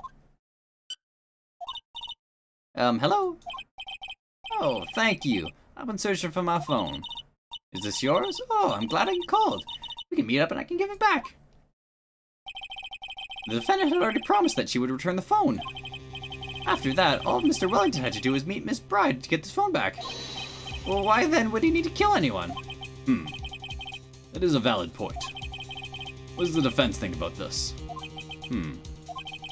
Think about it logically, then it makes sense. And maybe we should be thinking about outside the box. Yeah, if we think like that, let's see. Maybe that slimeball saw something at the crime scene that made him commit murder. Your thoughts, Mr. Wright? Well, I don't think Mr. Wellington went to pick up his phone in a very friendly manner. But he was promised his phone, so why would he have been so unfriendly to the defendant? I think he must have seen something that didn't agree with him when he got there. Well then, Mr. Wright. What was this something that didn't agree with the witness? He saw a police officer there. What Mr. Wellington saw was the victim. The victim? You mean Dustin Prince? Dustin Prince had gone on his date right after his shift was over. With no time to change, he went to the park still wearing his police officer uniform. Oh! The girl that picked up my phone is with a policeman. He couldn't have known they were going out as he began to worry. He was afraid the policeman would ask a few questions before returning the phone. If I don't do anything suspicious, he might run a check on my phone. In his mind, it was very possible that they had already run a check on the phone. When he went into a panic is what you're saying. Exactly. Officer Prince was murdered simply because he was in uniform. Mr. Payne, do you have any comments? I'm thinking... Seems the truth has come out at last. The witness, Mr. Wellington, you are...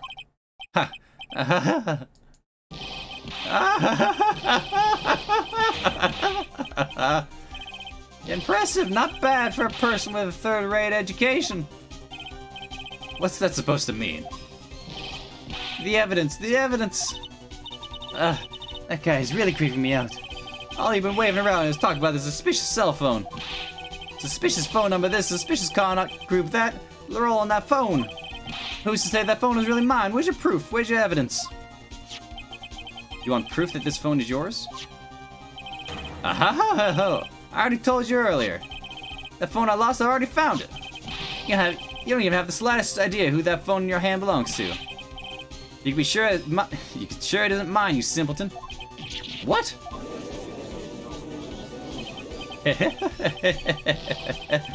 Feels good to see you squirm.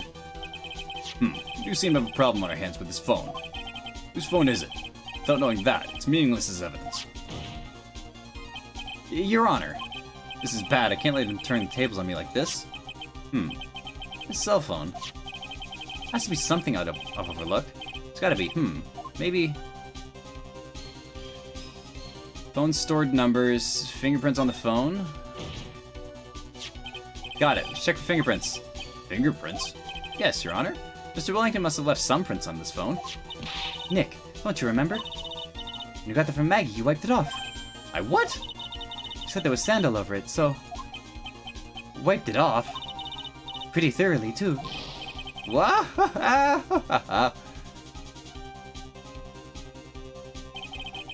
It's oh so much fun watching third-rate trash babble like morons amongst themselves. Ugh, a complete recovery. How many times do I have to say this? My phone is right here, you see? Oh, and incidentally, you can't check the numbers stored on this phone.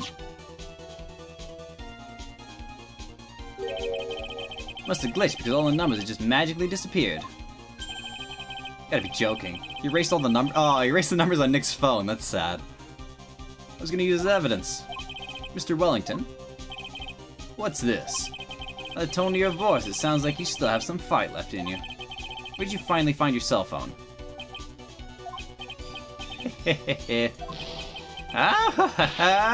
Oh, you are too much. And of course you have no idea what I'm talking about.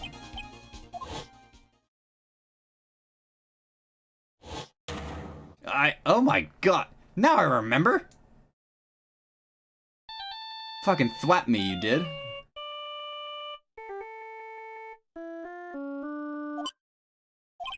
Huh. Looks like they hung up. Ah, good. Finally found it.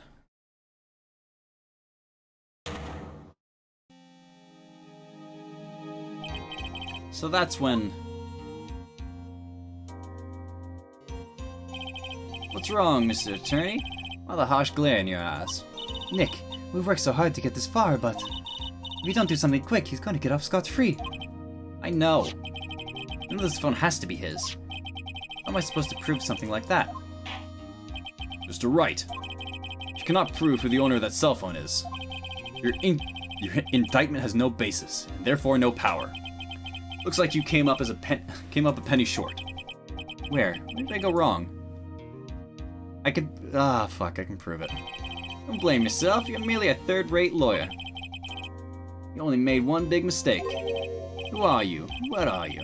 That's something you haven't figured out yourself yet. Who am I? The court hereby concludes the cross-examination. If that'll be all, I'll have to bid you gentlemen and ladies goodbye. I have a reservation at that ultra-fancy restaurant on the upper side of town. Thank you for your assistance. You've had a stressful day, so please, bon appetit. What am I supposed to do? Am I supposed to just let it go at that? Raise an objection. Please wait, Your Honor. Alright, Nick. I think I may be able to prove it. Prove it. Prove what, Mr. Wright? Everything. Your Honor, the cross-examination has already ended. Besides, the defense is just going to badger the witness with more inane questions. You will not harass the witness. Is that clear, Mr. Wright? You hear that? No more harassment allowed, Mr. Attorney. Please, Your Honor. Very well. But this is your last chance, Mr. Wright. You may present one piece of evidence to the court. I only get one shot at this. You cannot prove everything. It's over. For your client and for you. You fully understand. Let's save this just in case I fuck it up somehow. I know I'm going to.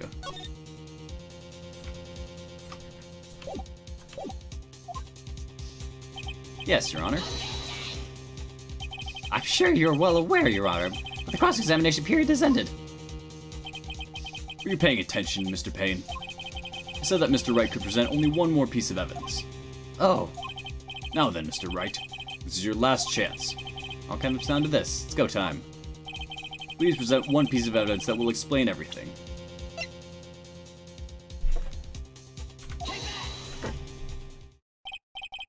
Why, thank you. How nice. Here, please have one of mine. The judge's business card. It's written in fancy script. The ink is strong and clear, but I still can't read it.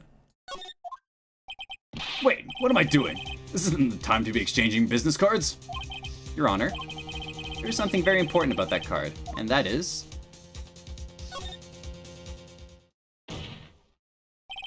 The card is important because of what's on the back. You wrote your cell phone number on the back, but... That's exactly it. Can you please call this number from your cell phone? Huh? Right now? But the court is still in session. It's okay. You'll see. Okay, if you say so. Is the defense preparing something, Mr. Wright? You're going to call my cell phone now. And then the court will see everything for what it is. Of all the idiotic, stupid things to... I have the Silver Samurai theme as my ringtone. Ah! What? Why is my phone? And what's the stupid sounding ringtone? Mr. Wellington? How strange. I almost swear that you're holding my phone. Yo. Ah! No, it can't be. By the way, before I forget, thank you so very much for the lump on my head this morning. Ugh. I don't think I need to explain any further, except to say... When you went to retrieve your cell phone, you mistakenly took the wrong one.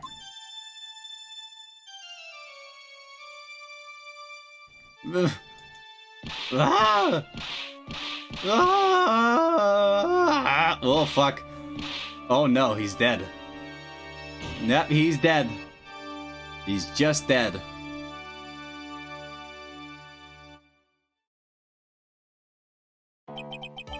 So that is what happened. We were knocked out by Mr. Wellington. He's a man who lives on his pride and self-image alone. In order to hide his involvement with the con artist group, he has become paranoid and has lost all ability to make rational judgments. Then, Mr. Wright, the phone you're holding... It's Mr. Wellington's, naturally. Speaking of that man, how is he, Mr. Payne?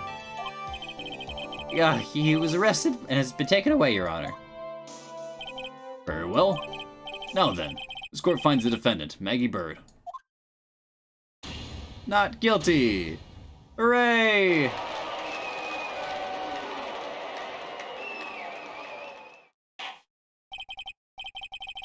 Hooray, the cute widower is...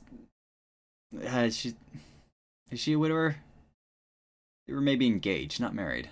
Might not even be engaged. Hooray, the cute girl's not guilty.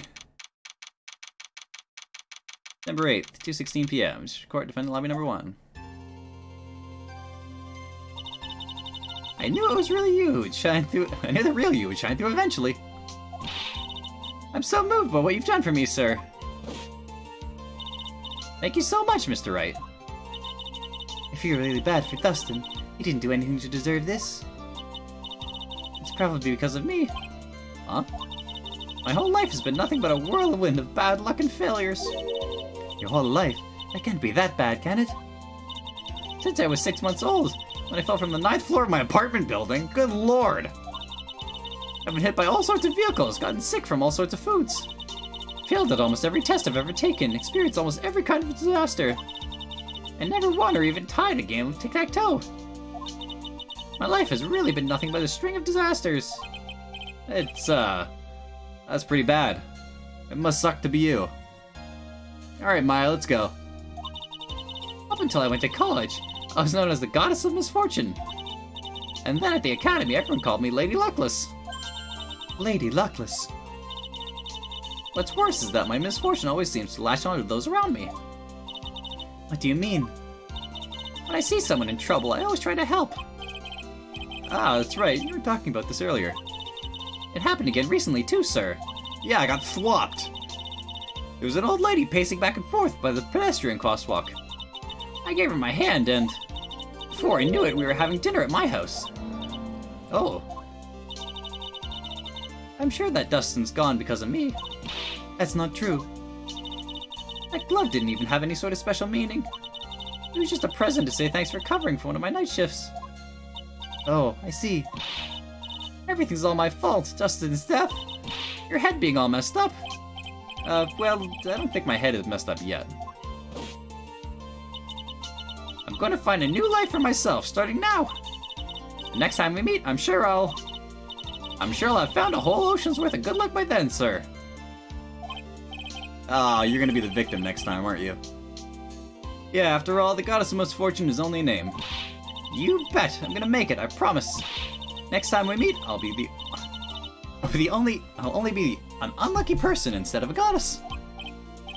Yeah, that's a spirit. Well, Mr. Wright, Maya, I should get going. Okay, good luck to you. Thanks. You take care of yourselves too. Ugh, what a horrible day. Got my memory back, but things are still a little fuzzy. But you're okay, and that's what counts. You really had me worried. Come on, let's go back to the office. I'm afraid to ask, but here goes. So this might sound bad, but, who are you? What? I thought you said you had your memory back. Yeah, Maya's gonna slug me. At that moment, everything really did come back to me. Detective Gumshoe. He's someone I've had clashes with in the past during certain cases. He's also been a good ally during others. The Judge. He's a lovable, kind old man who's easily swayed by other people's opinions. But in the end, he always comes up with the right verdict.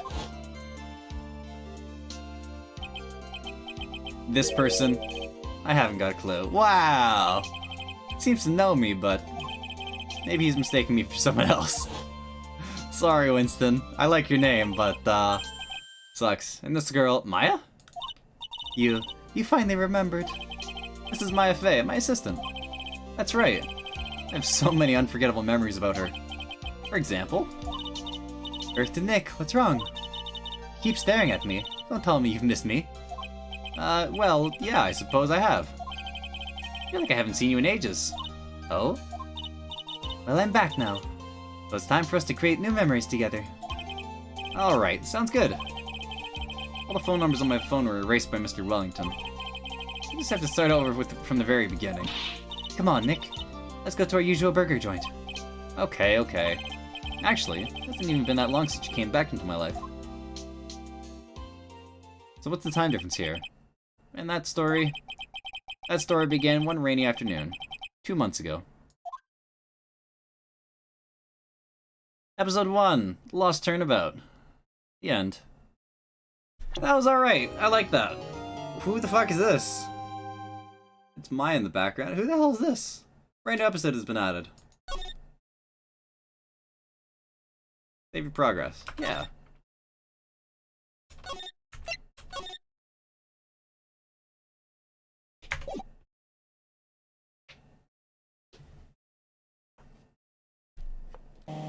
Quick and easy, except for that one bit. I was drugged. With sleeping pills. Oh no. I was murdered. By that person. The fuck? What the fuck?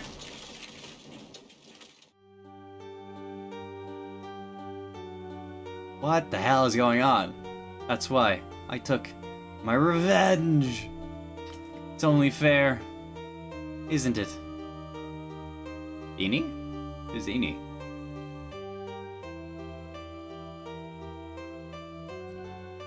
Oh, for the love of God! I finally get to see you again, and... It's not your fault. You didn't do it. No, I did it. I killed that person. That wasn't you. It doesn't matter. Might as well have been me. What the fuck happened? Why is Maya behind bars again? For the love of God. Can't believe something like this happened. The events of that gloomy, rainy afternoon that started this whole mess keep playing through my mind.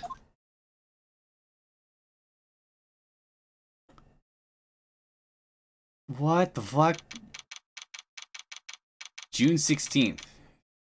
What were we, September last time?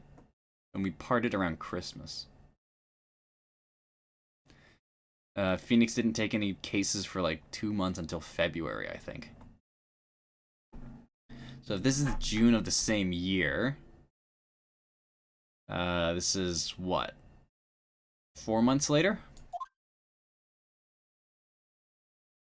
4 months after my split? What depressing rain. Understand how depressed this makes me, do you? I guess. Actually, more than being depressed, I'm angry. Angry at the weather girl on TV. I think our little rainy spell will take a break with a day of sun. This is what that girl said. I'd stake my life on it. Well, it's the weather. That's why I didn't bother to bring an umbrella today. What nerve, calling yourself a weather girl. He's gonna hear about my $1,500 suit. About your case. Unless you're planning on suing the weather girl. I'm sorry. I thought that before we get down to business, we could have some friendly chatter. My name is Dr. Turner Gray. I'm a surgeon. Remind me to never up under his knife. I'm here today because of this incident. I'll practice at Gray Surgical Clinic. 14 inpatients lose their lives. Oh, you're the doctor at... It's really quite upsetting. Did you hear me? Upsetting. Yes, I heard you. I agree. It's quite upsetting, Dr. Gray. The one that screwed up was that nurse.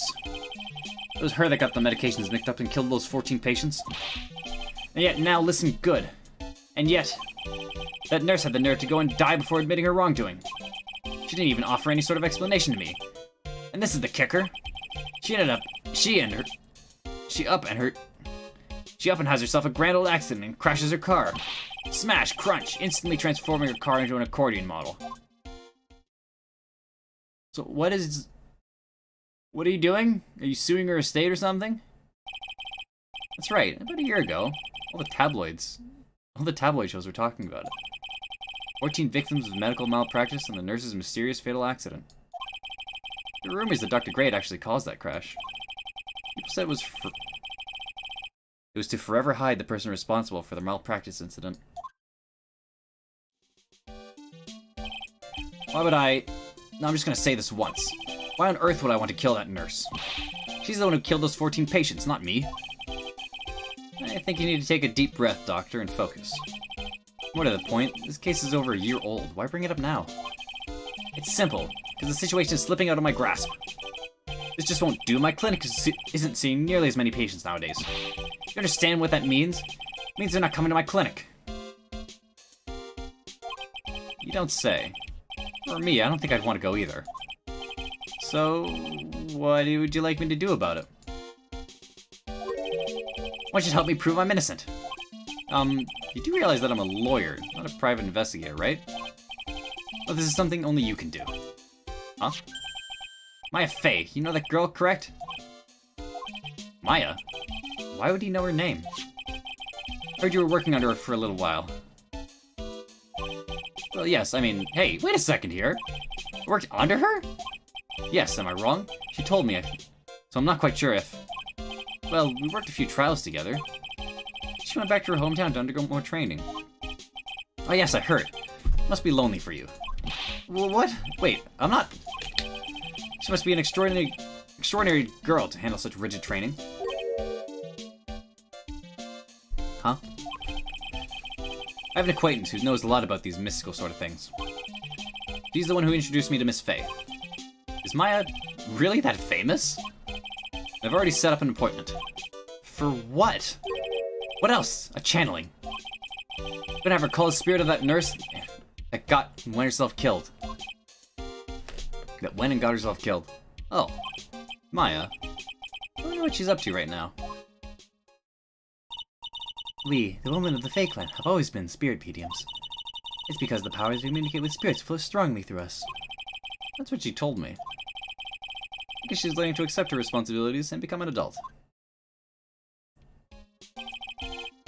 Not counting the training, this will be her first time channeling a spirit. But she gave me one condition before accepting my request. Condition? The condition is you, Mr. Wright. She said that she wouldn't do the channeling without first seeing you again. Me? That is why I've searched you up. You want to see her too, don't you? And so, that is how I ended up visiting Maya's hometown with the doctor. God, I had to sit through a whole fucking train ride with this prick. June 19th, 1:25 p.m. Kurain Village. I remember this. So this is Kurain Village, Maya's hometown. Hello. Oh, you're cute. Why, hello there.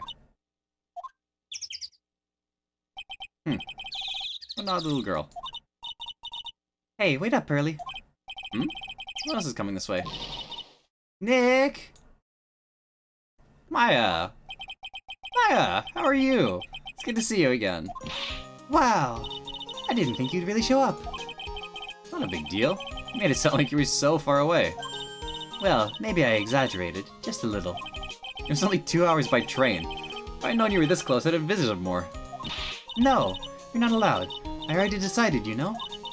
Till I become an adult, I have to work hard and be strong by myself. Oh, well... Anyway, congratulations. Glad to hear the training's going well for you. Yeah. How you been?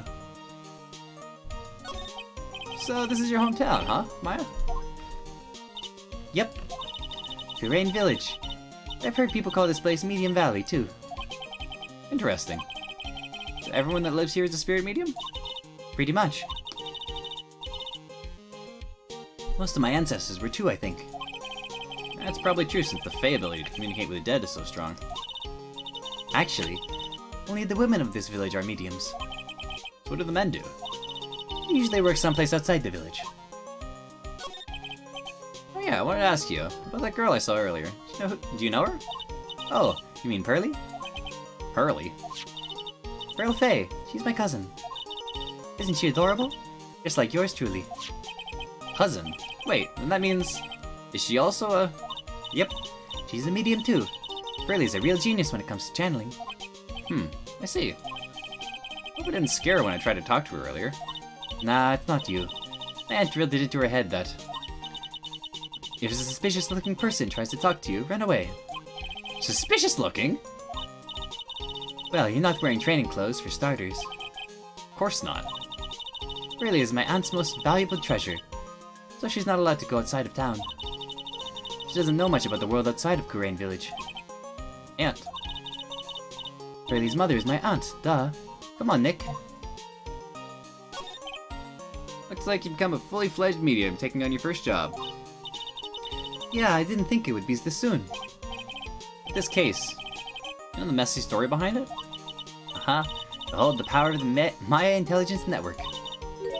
Let's see, 14 people died because of malpractice on Dr. Gray's part, right? And, to pin the blame on the nurse, he killed her in what appeared to be a car accident. Huh. So what is this Maya Intelligence Network anyway? The tabloids. That's what I thought. Hahaha. I'm just pulling your leg, Nick. What really happened is exactly the opposite. I heard all about it from Dr. Gray. Oh, come on, Nick.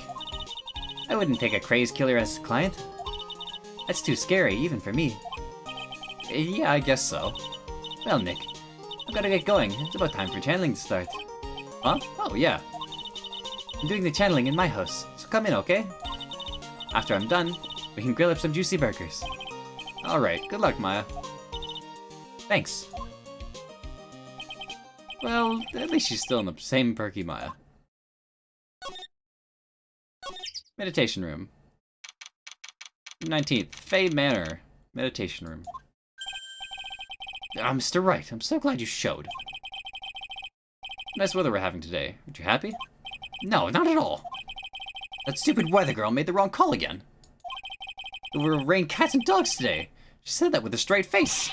I can't believe they allow such misguided reports on the public airwaves. It's like talking about the weather with this guy. He's just asking for punishment. Then again, this is a splendid manor. No argument there. It's hard to believe that this is Maya's house, though. I was given a guide map to this building. Here, Mr. Wright. I have a copy for you, too. Diagram of Fae Manor.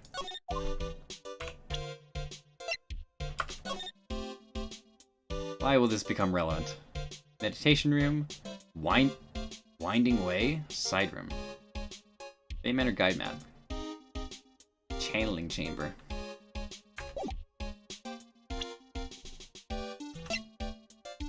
My all-important badge. Shows that I'm a defense attorney. Assisted until a year ago. Now she's trained to be a spirit medium. Maya's 18 now, so it's been about a year. Director of Gray Surgical Clinic, with malpractice incident occurred. Pearl Fay ran away as soon as she saw me. Goes Maya's cousin. Age 8. Good lord. So how did you hear about Maya Fey? Heard about her from an acquaintance. A girl studying at the occult at college. A girl introduced me to this village. This is the home of the Kurain School of Channeling. This home, huh?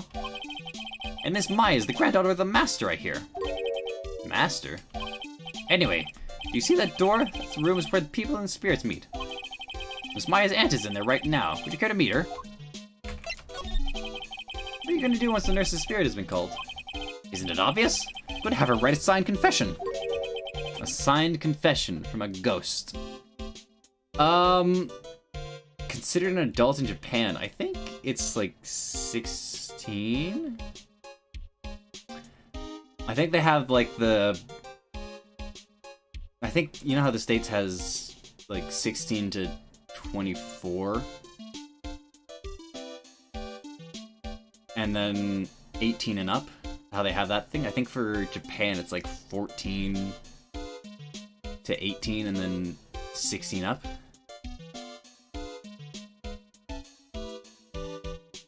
I think solidly an adult now, yeah. This is weird. Yes, confession. Pay attention. I'll have her write this. 1 year ago, on May 2nd, 14 patients died due to my negligence. And then, on May 24th, I fell asleep at the wheel and died in a car accident due to my further negligence. I am sorry and I apologize for being negligent. That's what I'll have her write. With a confession, the rain falling on my soul can finally stop. Oh, I see. That's absolutely insane. What the hell kind of... No, that's not gonna be valid. This is giving me some real fucking vibes here. Oh god. I'm getting some fucking Trial 3 vibes. The cage dog ceremony. Freaking the fuck out now. Wow, it's such a strange atmosphere in here. These flickering lights. Guess they're candles. Oh, fuck! Good sir, who might you be? My name is Phoenix Wright. Oh, you must be that good sir. Good sir? You talking about me? You are a lawyer, are you not, good sir? I've heard much about you from Mystic Maya. Is that so? Mystic Maya? Keep this guy's whiskers, yeah. I am Mystic Maya's aunt, Morgan Fay. I immediately said Morgan Le Fay. And I'm not going to, I'm just gonna have to say it. There's no stopping me. Nice to meet you. I wanted to speak with you about a certain incident, good sir. It would seem that perhaps you asked too much of Mystic Maya in performing your duties. Most unbecoming, I'm afraid. Huh? Don't tell me you have already forgotten. That it was not for Mystic Maya and her assistants, you would surely not have won. First a girl that runs away, and now an old lady who says I stink at doing my job. I mean, you kinda do. You'd be fucked in the second trial. Against Red White. Then I'd become a poster boy for how not to make a first impression. The past though, let us speak of the present now. Thank you. Maya. So why do you add Mystic to Maya's name? Isn't that a little strange? Good sir. Yes! How dare you be so rude and disrespectful toward Mystic Maya? I'm sorry? She must be addressed by her proper title, good sir. You must call her Mystic Maya. So, about Mystic Maya, It is the blood. Excuse me? Blood? Mystic Maya carries the blood of the Master. In actuality, she is the only one remaining. Only one remaining? What's that supposed to mean? What? Why would she be the only one? She's got a cousin. If her... Yeah. Yeah. Your cousin would have the same blood unless she was adopted. That doesn't make sense. That's not a real argument. Mystic Maya is the last of the rightful heirs of the Kurain channeling technique. Okay, then where do you stand? That is a little more complicated. Although a woman of the Fey clan, I am merely a member of a branch family. Branch family? What's that? It is as it sounds. For a member of the branch family, no matter her spiritual power, she can never become the master of the Kurain school. So, how strong are you? It is a shame, however, I will admit. I cannot even begin to compare the loneliness of my power to the master's. So that's how it is. So today's channeling will be her first? Yes, good sir. Because the spirit of the person who dies in a traffic accident is usually very strong.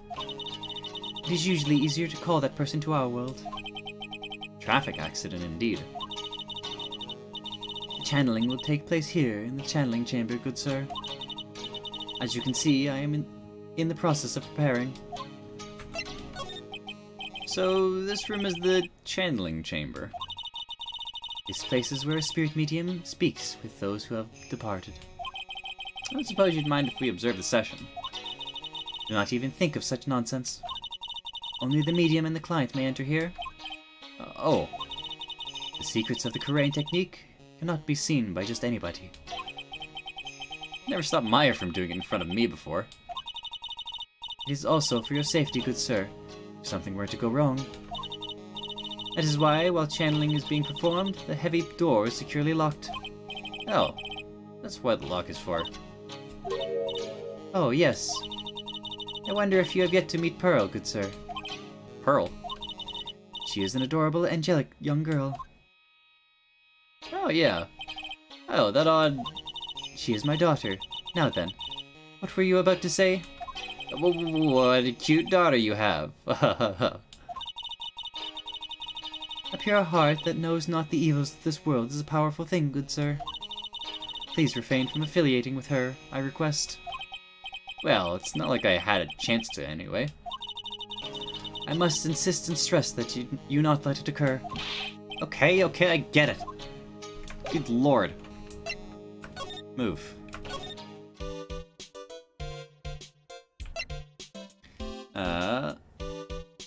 Let's see.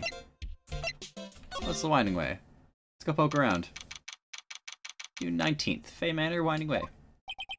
Wow, this garden is really breathtaking. Someone put a lot of love into it. What's that over there? Is that an incinerator? Oh, good lord. It's a little out of place in a garden like this. Small incinerator. I don't think garbage trucks come all the way out here, tiny villages like this. Every family has to burn their own trash. It's a really old urn. The ashes of a person long dead are inside. Looks like something with a long history. Other than that, it's not really interesting. So time to move on. Alright. It's in the side room. That's a corpse. That's a corpse. Well, this is the side room. Looks like it's more of a break room. There's bedding spread on the floor. Looks like someone's sleeping in one. I shouldn't disturb them. Nah. Probably an exhausted medium taking your break and catching some Z's. I wake her up. She might be grumpy and throw a spell on me. Probably a good idea not to disturb her sleep. Hey, I recognize that. That was in Grossberg's office. Decorative wooden bear sculpture. There's a plate attached to the base. Crane Village. Art of the channeling. What the? It's a souvenir! Does this mean this is an easy spot for bears? Easy to spot bears here? And for them to spot you? Ugh. Smell alcove. I have no idea what it's supposed to mean or symbolize. If I had one of these in my office, it would end up as a storage space. But here, it's decorated with some pretty flowers and a beautiful hanging scroll. First time I've seen a sliding door like this in person. From here, I can see the winding way and a little garden in the courtyard. Move. Winding way. Hey you, hold on now. This girl's got a few questions to ask. Hmm? Sure I've heard that southern accent. Oh, it's Lotta! Oh, well I'll be. It's Mr. Phoenix Wright. How you been? Haven't seen you in what, a year? You are, lot of hair, lot of heart. Who are you again? Lot of hair. You're a lot of heart, right? Bingo. I'm the one and only paranormal photographer, a lot of heart. Ah, so I guess you're still at it. Being a photographer, I mean. Of course. And today I'm gonna get myself a real scoop. You wait and see.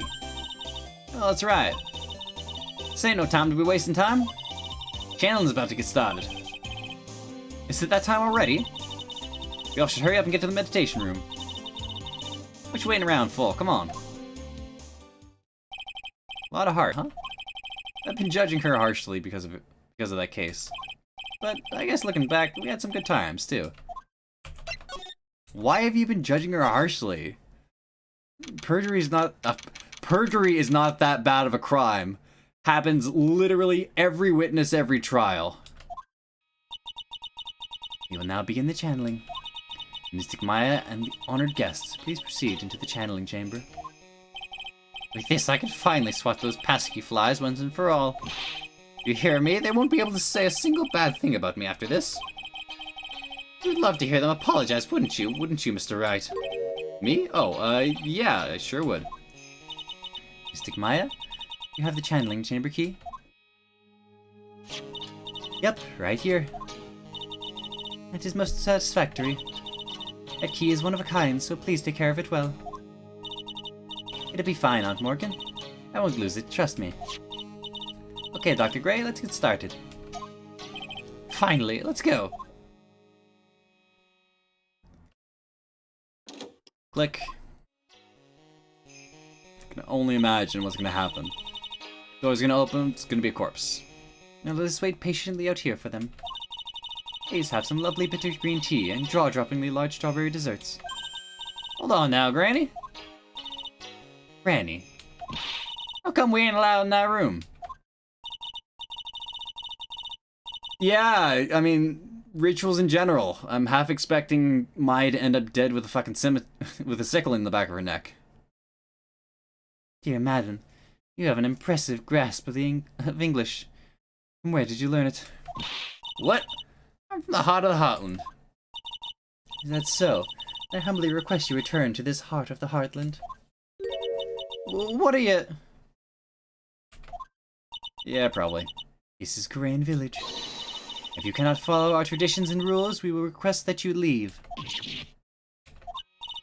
Sorry. Wow, she shut Lotta up? Now that's impressive. Now then, let us wait.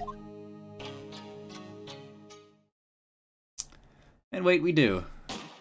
Oh fuck, that's a gunshot. What the fuck? Hey now, what was that just now? Came from inside the channeling chamber. That's another gunshot! Get the fuck in there! Hey, that's a gunshot! Excuse me? I heard that sound before, that's a gunshot. I bet my afro on it. Maya's in there. Fuck it, break into the chamber. Well, Mr. Lawyer, what's the plan? What else? We're going to break in. What? But there's only one key and the kid's got it. You have to break the door. Is that alright, Miss Faye? Well, yes, but there's one matter, that is... Don't try to stop me. You can send the repair bill to Wright & Co. law office later. Yeah, now that's what I call being a man. Slam. Crash. Oh my god. Kick the door in. He's dead, Jim! Dr. Gray!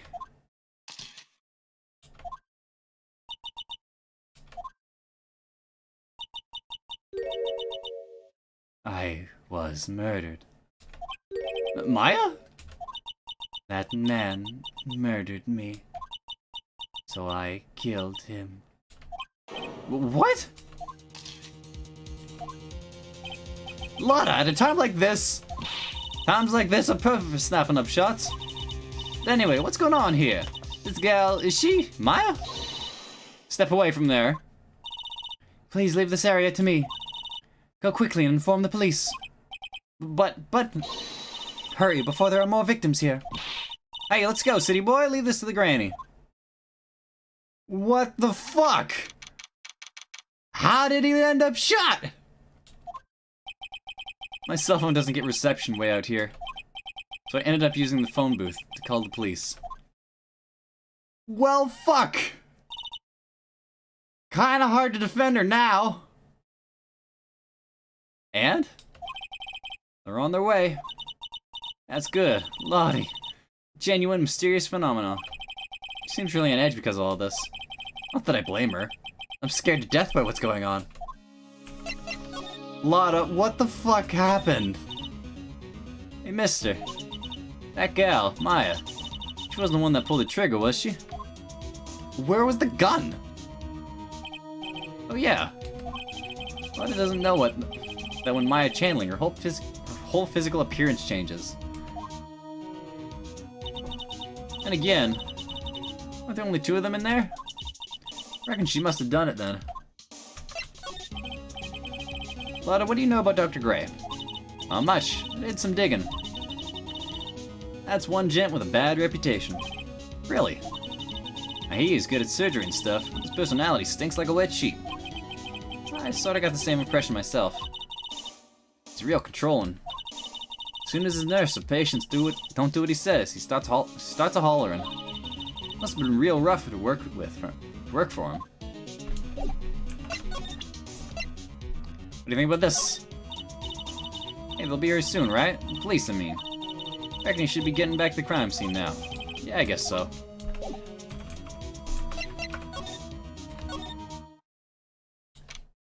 Faye Manor Meditation Room. Ah, Mr. Wright. Miss Faye, how's, Mystic Maya? She's returned to this world. The spirit severing technique was successful. Let me see her, please. She's still unconscious. I humbly request that you wait outside for her recovery. I guess I have to wait. The police are here. Sorry to keep you waiting. Huh? You again? What are you doing all the way out here, Detective Gumshoe? Yeah, I'm not crazy about the supernatural stuff. Like, hopefully, like, the ghosts just don't end up being a Deus Ex Machina again. Or else I'm gonna be real sad. It's actually kind of funny. I was in the area for a business trip, pal. Also, they didn't really want to draw another police sprite. Well, time to check the crime scene. I have to question everyone here later on. So just sit tight, alright? Why is he grinning at me? Shall I show you to the scene of the crime, Detective Jim Shoe? The name isn't Jim Shoe. Two of them went into the channeling chamber. That's all I can do now is see what everyone else has to say.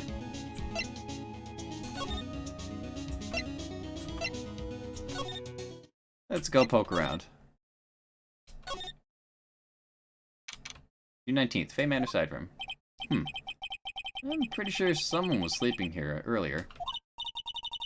Like, how can I help you? Oh, hello, you're cute. That is, like, isn't it about time to start? Huh? Time to start what? You know, like the channeling. Channeling? Oh, no, actually, the situation is, it's kind of changed. Huh? Like, what do you mean? Please stay calm, but there's been a murder. So, like, a murder is that thing where, like, one person kills another, right? Yes, a person has killed another person. Oh, that's, what are the words I'm looking for? It's like totally a bummer. Yeah. For all that effort, that's all she has to say. Oh, I'm sorry. I forgot to, like, introduce myself. My name's Inamine. Inamine? Inamine. Eeny meeny. Eeny. Eeny meeny. Right? Eeny meeny. At college, I'm researching and studying parapsychology. Parapsychology. That's right. I think people, like, usually call it occult studies or something. Like supernatural phenomenon, ESP, and psychic powers, all that sort of stuff. That's pretty out there. I'm Phoenix Wright, attorney at law. So what brings you here today? So I was the one who told Dr. Gray about this place. He asked me, like, do you know a good spirit medium? Dr. Gray did say something about being introduced to this place. Cause, like, talking to dead people and, like, multiple personalities are my thing. I see. Why are you taking a nap here? Like, I wasn't feeling good. Huh. I'm, like, allergic to sesame seeds. They, like, must have put some in the food they serve for lunch. Oh, that doesn't sound fun. So I, like, felt sick and came in here to, like, sleep. I totally feel like I've wasted my time, because I, like, slept a long time. So you were sleeping here the entire time? Yeah, ever since lunch. So you don't know anything about the murder that took place? Like, what? Oh, that. I, like, totally know nothing. So who was, like, you know, killed? The surgeon that requested the channeling, Dr. Gray. You and Dr. Gray knew each other, right? I don't know any Dr. Gray. Oh, really? Who was all that talk about him earlier? Huh? Well, like, a long time ago, I was, like, a patient, yeah. Sounds like she's trying to hide something. I don't have anything to present. Alright, I'll fucking see you later. June 19th, Fame Manor, Winding Way. No one here, as usual. Oh, hello. Ah! Hey, how are you? You're Pearl, right? Silent as ever. What's she got in her hand? I've seen it somewhere before.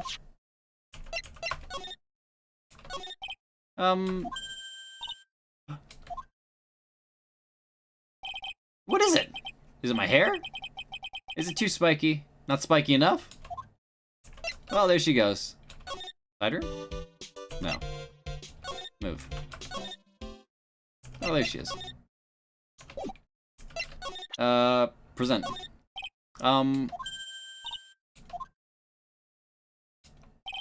What is it? Oh, okay. As soon as I talk to her, she bolts. Crane Village. Where's Lotta gone? Probably scared out of her wits after having a murder take place right by her. Lotta? God, don't let it be me next. Yeah, don't scare me like that. What do you mean? You're the one scaring me. If I weren't so tough, you'd have another dead body on your hands. Mine. You see or notice anything that stuck out to you? Nah, well, maybe one thing. What is it? Turns out my poor stomach's not good at handling this kind of thing. Huh, what? Curses and ghosts and stuff coming back to get you? This might be too much, I say. What is too much? Being an occult photographer. That's some scary stuff, so I think I'm gonna try being a celebrity photographer now. Going after photos more within your reach from now on. More glamour, less gore. What's up? Oh yeah. What is it? I took some hot pictures earlier. Huh? Remember? I took some pictures of the murder scene inside. Ah, she did, too even. Seance murder. I sure like the ring of that. It'll be a sensational story. Lotta! Sorry, but my journalistic sense is burning inside me. Hate to cut and run, but I'm heading back. Gotta beat those cops to the scoop of the century. Wah!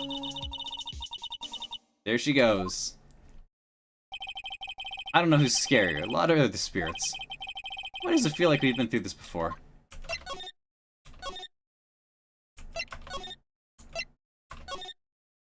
Well, Let's poke around in a crime scene. Police are busily running here and there. I don't see Maya anywhere. Hey, you, don't touch anything. Look, I really need to ask you some questions. Oh, look, I really need to ask you some questions. Don't look at me like I'm some sort of uncaring jerk. Tell you what, pal. Let you ask me a few questions, alright? About Maya. Hate to break this to you, pal, but the way things are looking now, that girl's the only one who could have done it. Yeah, only Maya and the victim were inside of this room. After all. But Maya is... You can ask more about her later, pal. Right now, I got a job to do, and that's collecting evidence. Detective Gumshoe looks like a real professional. And yet, something about his expression still looks the same. So, Dr. Gray was shot with a gun, huh? He was shot in the forehead. But he was also stabbed in the chest with a knife. Knife? Basically, the victim was first stabbed, then he was shot. What the fuck?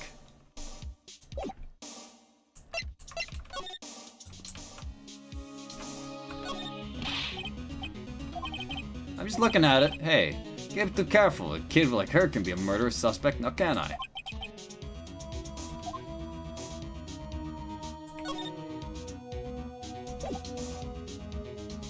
alright, I gotta move then.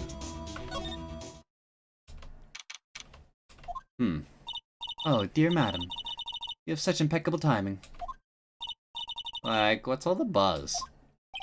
Ahem. Alright, everyone, listen up. You too, pal. I'm gonna give you all a brief update.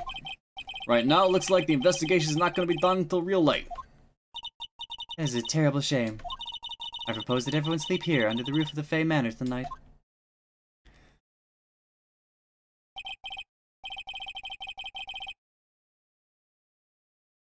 Only eating thing is her brain on whatever drugs she's on. Yeah. What a mess. I can't believe how crazy this day turned out. Maya was arrested and taken away by the police. I don't see myself getting any sleep tonight. June 20th. 8:02 a.m. Fey Manor, meditation room.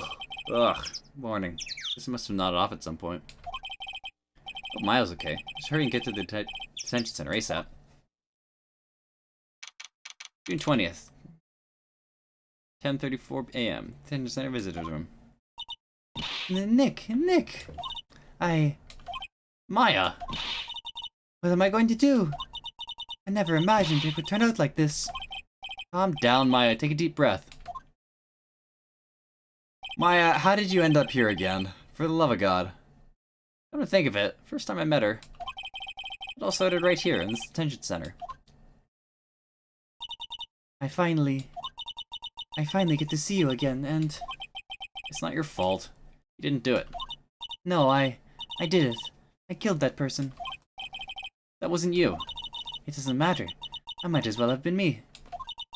I was too weak, and I couldn't control the spirit's power, so... I don't bring up the case quite yet, but... You don't have to be nice to me. I understand. What exactly happened in the channeling chamber?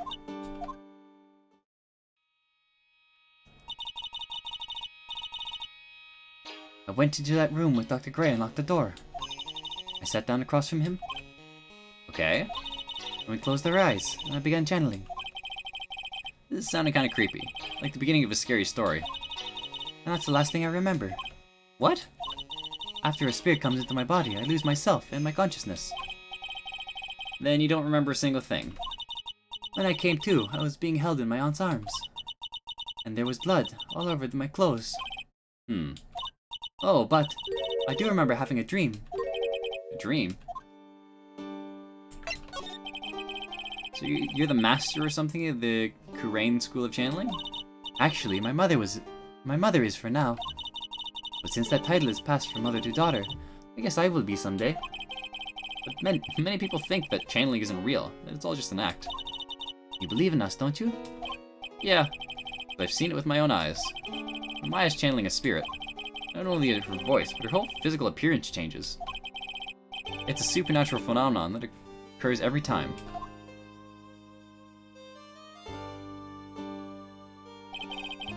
Happened this time, too. Gray said that he wanted to call the nurse, so... Maya's body must have taken over on that nurse's appearance. What kind of dream did you have while you were channeling? I can't remember it all that well, but I was dead and buried in the ground. I couldn't move, and it was unbearable, really suffocating. It went something like that. I see. No idea what to say to that. It was a really familiar smell, too. Under the ground? Yeah, I can't quite place it, but I know I've smelled its same scent before. Guess this is about all the information I'm gonna get from her. I'll be back later, Maya. In the meantime, please make sure you prepare it, okay? Huh? It? What is it? Documents requesting me to be your attorney, of course. But, What's wrong? are you sure? I mean, I'm guilty. I'm a murderer. No one's decided that yet. But I did it. I killed that person with these 2 hands. And that gun that's in my robe. That's enough, Maya. It's hopeless. If you defend me, you'll lose, I'm sure. Stop it. Help me. Nick, help me. I'm scared. Don't worry. I will. When is the trial? It sounds like tomorrow. As usual, 0 prep time. Alright. I'm going now. Wait. This jewel. This is called Magatama. It's a magical charm and it always protects me. Give this to Pearly, and I'm sure she'll lend you her spiritual powers. Magatama. Small, slightly translucent. It's small, but has a deep, profound aura about it.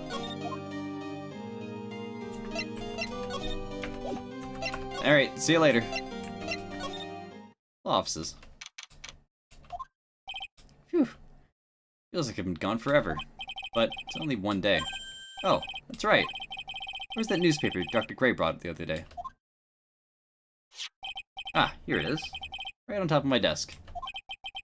This is the only thing he left behind that's going to be of any help. 1 year ago, May 2nd, 14th patient... Oh! Going. Newspaper clipping 1. 14 patients died from malpractice at Gray Surgical Clinic. Check the court record. Nothing. Defendant and my client was arrested on suspicion of murder while channeling. Dr. Turner Gray, 35. Had malpractice incident, murdered during channeling. Ran away from me as soon as I saw her. Maya's aunt, member of the Fae Clan branch family. Mother of Pearl. Mother of Pearl. That's funny. Claims to be an investigative photographer. Lives for the next big scoop. Detective of the local precinct. In charge of the initial investigation. College student. A huge fan of the occult and is doing research in parapsychology. Alrighty, Corain Village. June 20th. Have to save Maya, no matter what. It's her life on the line. What in the world happened to the room yesterday? Move. June 20th. Meditation room nurtures all mediums, young and old. Even mediums in training, I'd wager. Well, it's pretty deserted today. Probably because of the murder yesterday. Yeah, that'd do it, Phoenix.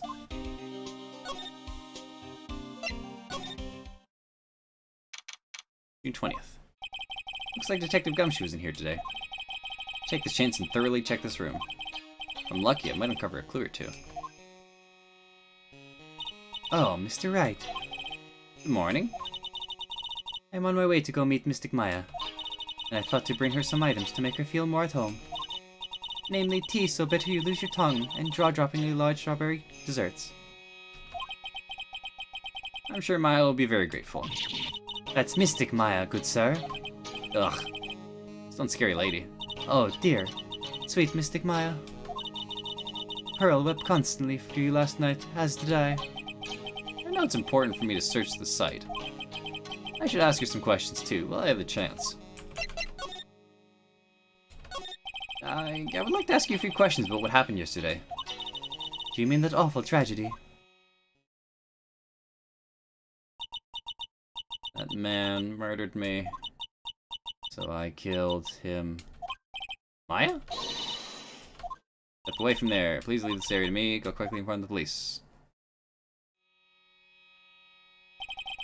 What happened here in this room after I left? Well, first I struck Mystic Maya on the head. Make her go unconscious, correct? That is correct. Next, I performed the spiritual severing technique. Spiritual severing technique?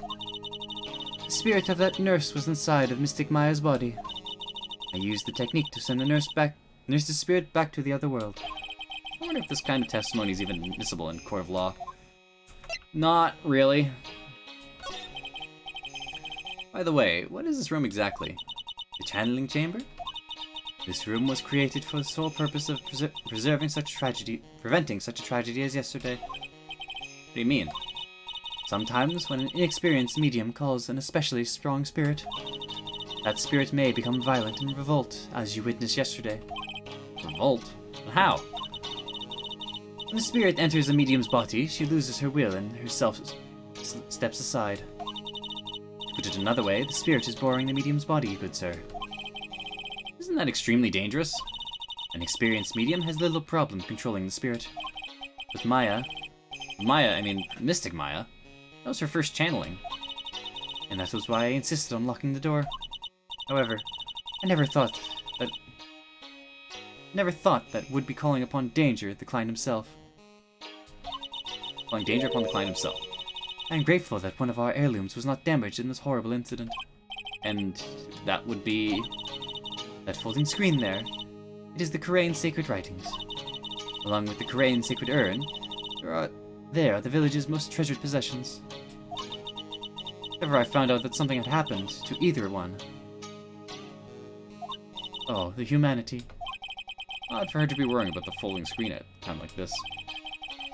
Guess this isn't just some dilapidated old screen after all. So, how's Pearl today? Mr. Right. Yes? In this world, Pearl is my most treasured possession. When compared to even Mystic Maya, Pearl has the spiritual power to become the master. That's very impressive. Until now, the women of the Branch family have thought themselves to be inferior. But Pearl is different. Her spiritual strength is so great, it's even greater than some of the main family. Yes, Pearl, a channeling prodigy, and is the pride of the Branch family. Wow, she's really fired up now. So by the sound of it, Morgan set up for, what's his name to be murdered? For Dr. Ray to be murdered? In any case, our world is so different from yours, perhaps it is best for you to quit, good sir. Quit? But what?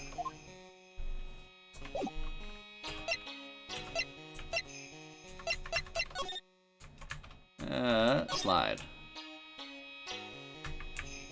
Examine. Meditation room is on the other side of this very heavy-looking door.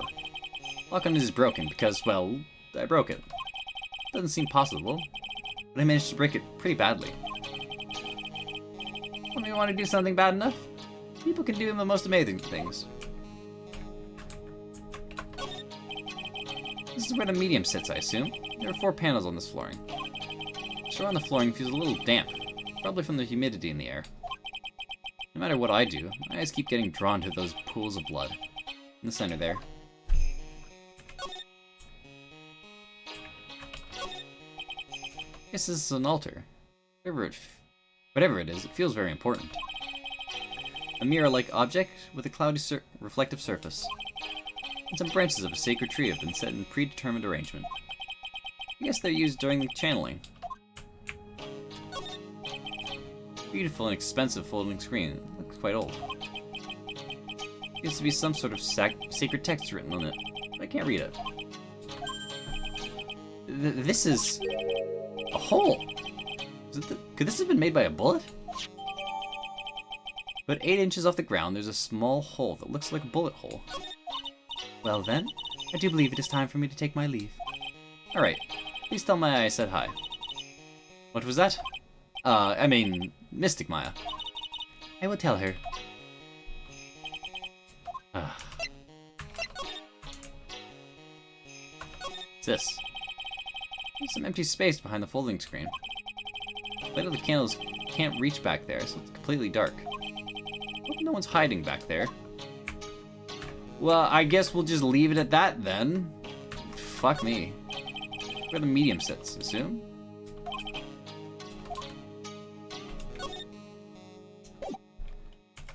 Alright then. Meditation room. Move. Winding way. 20th. Little Pearl isn't here today. Maybe she's at school. Salmon.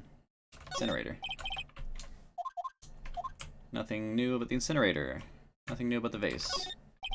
Looks like there's a room over there too. Peaceful feeling is emanating from it. Side room. That wasn't there before. Oh hey, like, you're that guy from yesterday, the, dentist guy. No, I'm a lawyer. That's right, Mr. Smith, Esquire. That's right. Wait, I mean, you're wrong. My name is right. Smith, right. Well, I got like 3 letters at least. Not in the right order though. I don't think she gets the point. Anyway, why are you here? Oh, anyway, why are you here? So, like, I studied this thing called parapsychology at this college, and, you told me about that yesterday. This is the sesame allergy, too. What I'd really like to know is why you're still here today. Oh, so, like, that's what you meant. Like, you should have been more, like, clear about it. Sorry, my bad. No, it's okay. Like, it's really... That's it? Why'd you stop mid-sentence? Did I? So, like, what was I talking about again? If Lotta ever wanted another genuine mysterious phenomena, it's right here.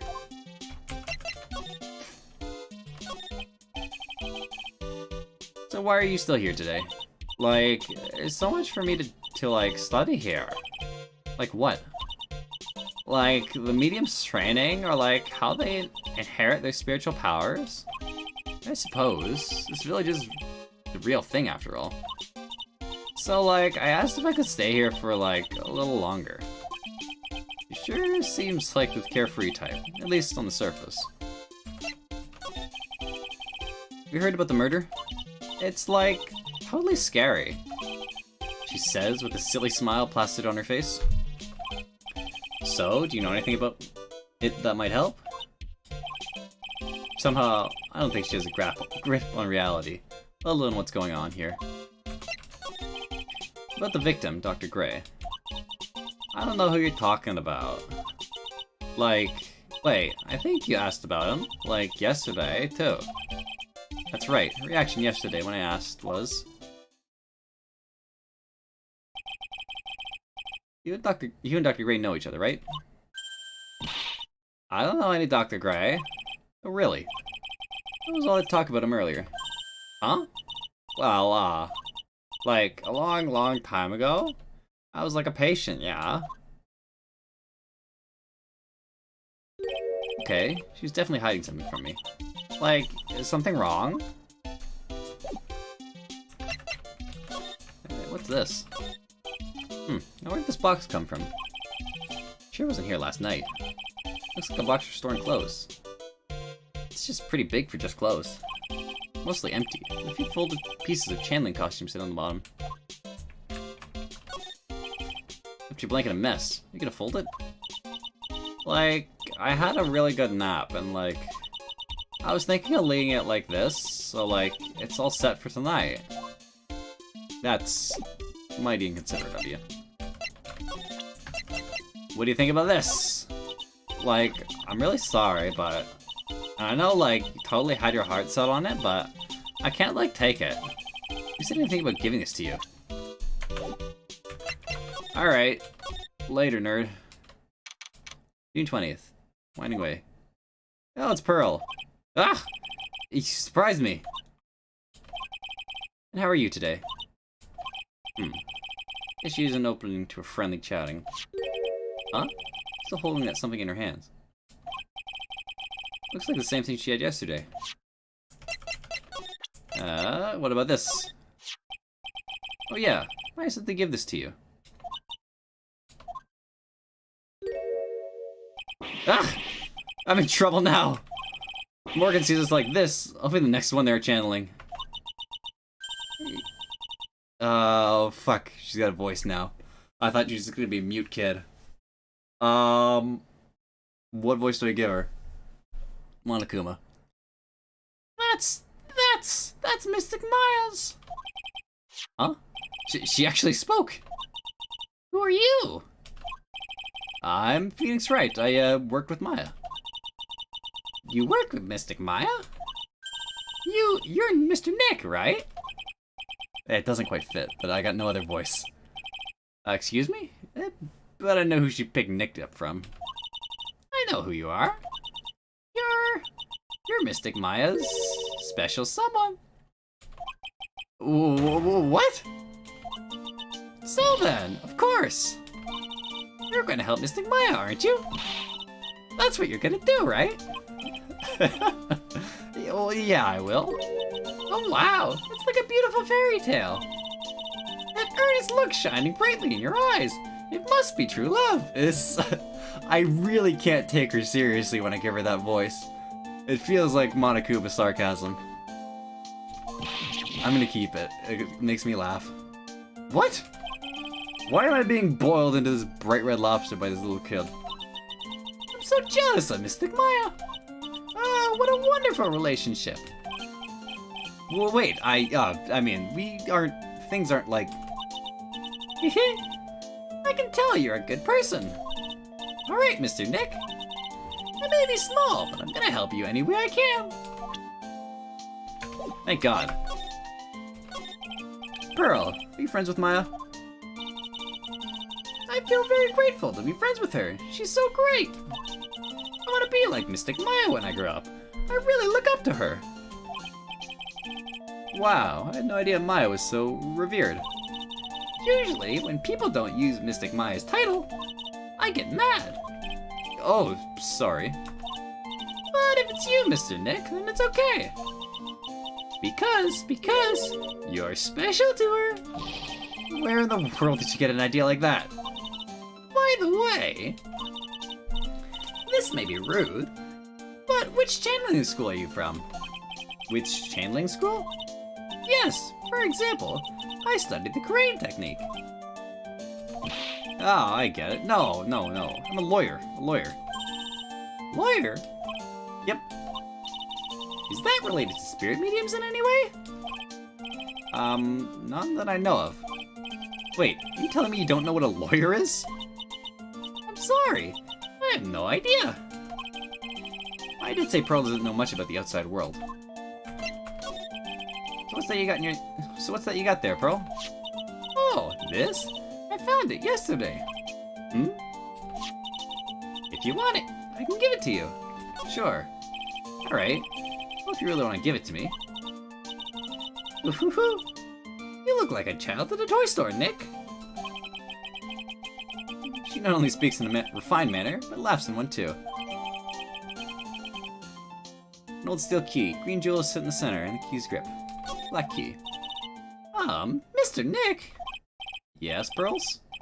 I can call you that, right? You're too cute to just call Pearl. Sure, Mr. Nick. Are you sure it's okay for me to have this Magatama? Yeah, it's okay. I was told to give it to you. But I can't accept something like this. All I really should do is charge this Magatama with spiritual energy. Spiritual energy? Give it ghost powers. Oh, it's glowing! What the fuck?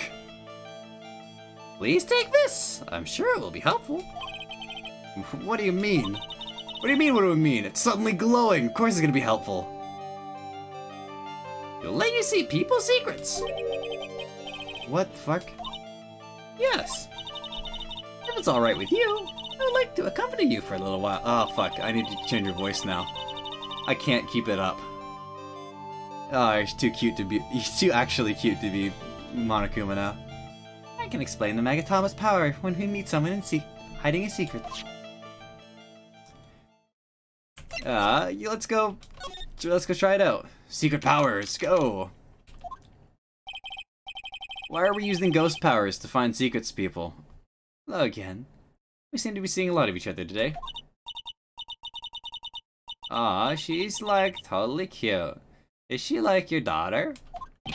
What? No. What do you think I am? Well, I mean, she's like 8.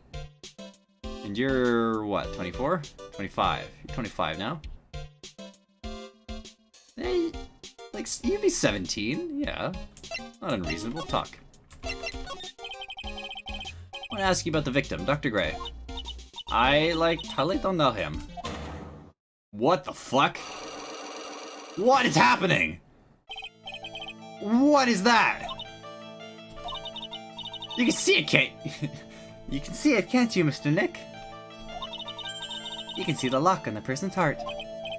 Huh? What? It's the power of the Magatama.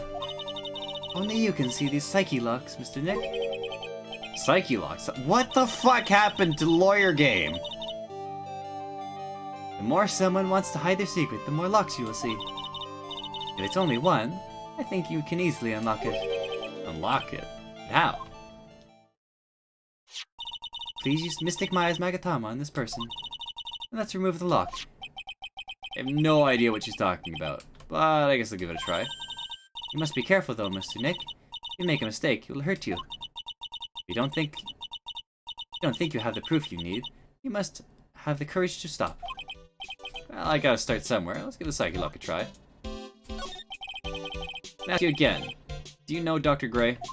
I totally don't know that guy. Like, you're totally more persistent than a roach.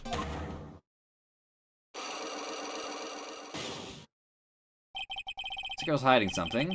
I'm sure of it. I just have no choice but to remove this lock.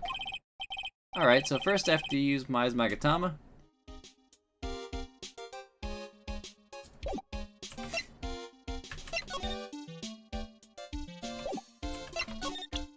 Do I just present?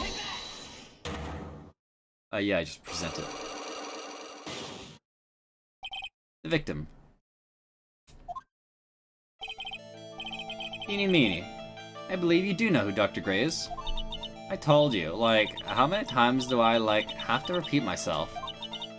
If you're, like, so totally sure, then where's, like, your proof?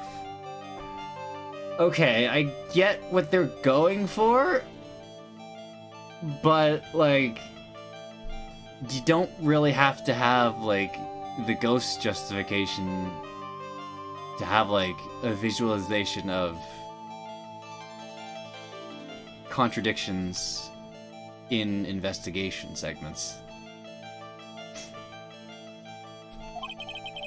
Well, it may be possible that you never actually met Dr. Gray in person. I do believe you might have at least indirectly known of him.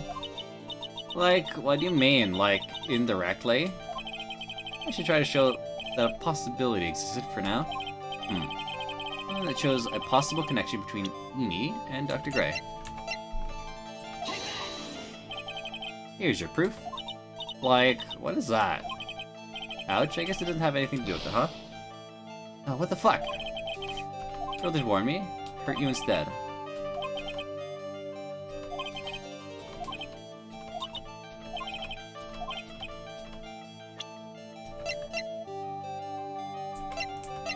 May have indirectly known him.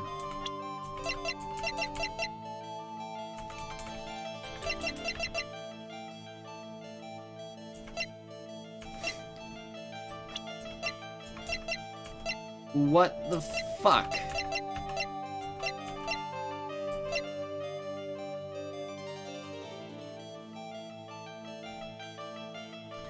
Something that shows a possible connection between Eni and Dr. Gray.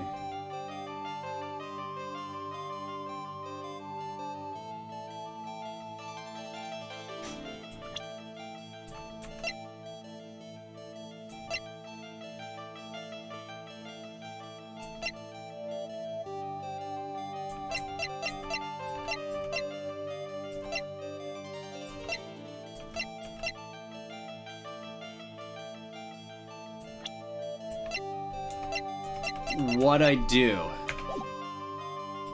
don't think I have enough evidence yet. Should investigate and try to gather more clues before I try again.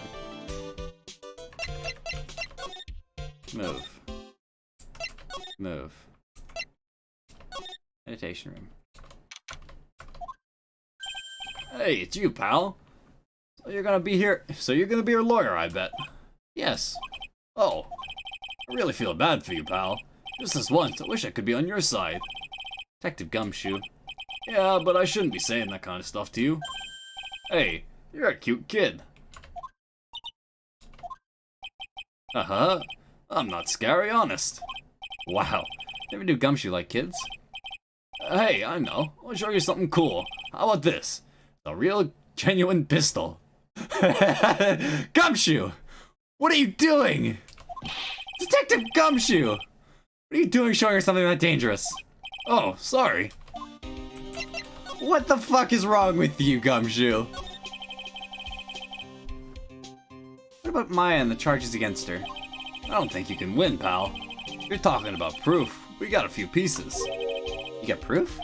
Yeah, pal. That puffy-haired photographer is gonna testify tomorrow.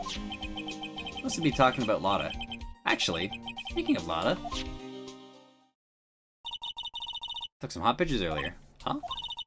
Remember I took some pictures of the murder scene inside. All those hot pictures. I wonder what her camera captured. Besides, you must have realized by now, pal. There's no way anyone other than Maya Fey could have done it. What am I supposed to say to Pearl now?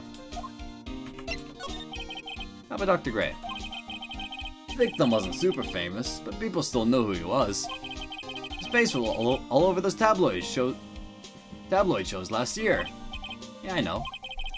I was looking through some newspapers from last year and... Huh? Could have sworn I had an article out, but I guess I must have lost it.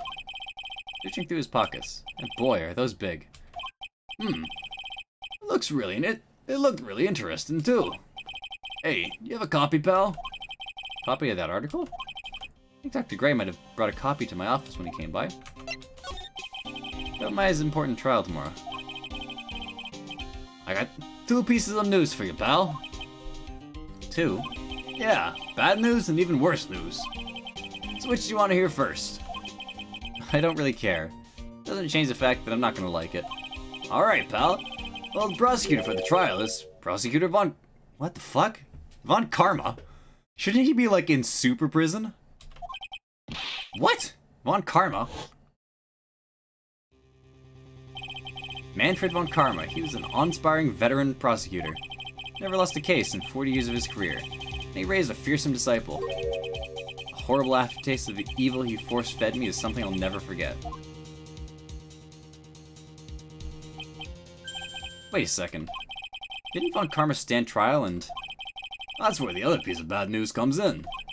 The Von Karma you're facing tomorrow is actually a successor. Successor?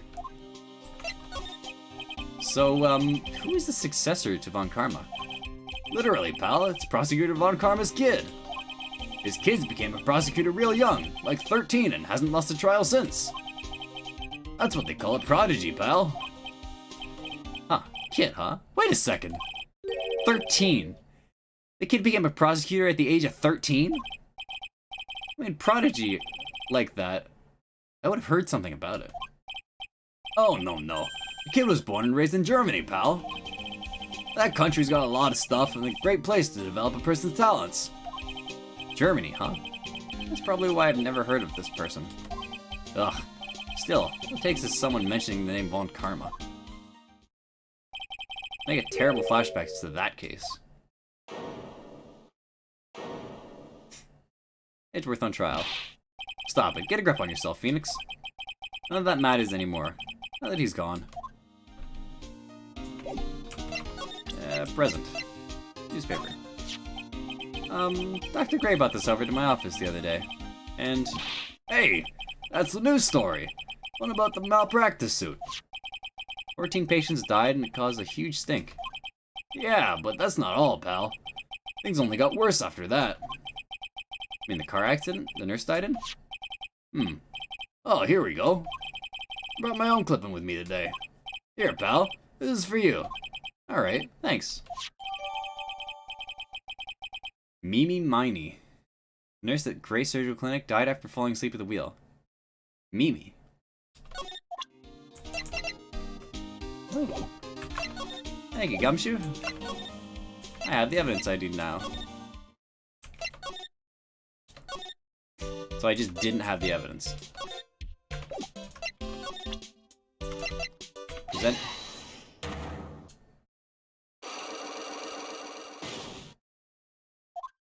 Very impressive.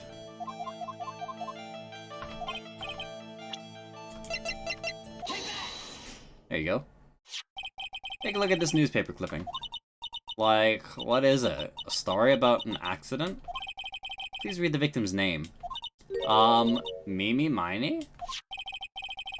Miney is a pretty rare name, would you say? Miss Mimi Miney wouldn't happen to be a relative of yours, would she?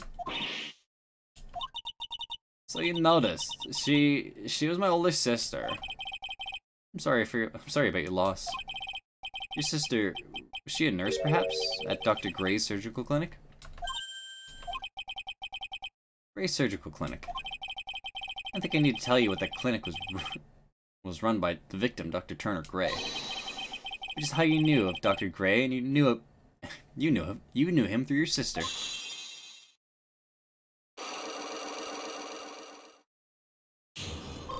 Unlock successful, and I healed up. Oh, good.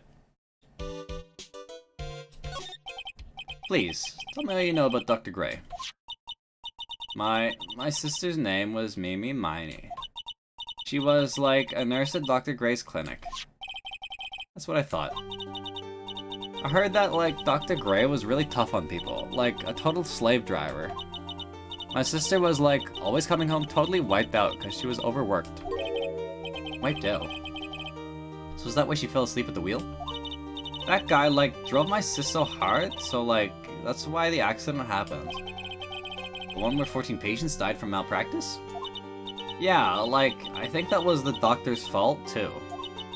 My sis was pushed by, like, everyone's expectations and, like, her duties and stuff. And that pushed her to death. Oh, I'm sorry. So, like, are we done? I've, like, already told my story to, like, everyone. You understand now, Nick? Mr. Nick?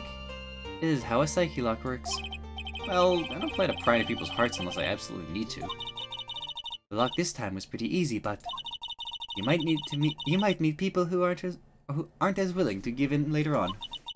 If you don't have enough proof, be careful and know when to stop trying. Alrighty.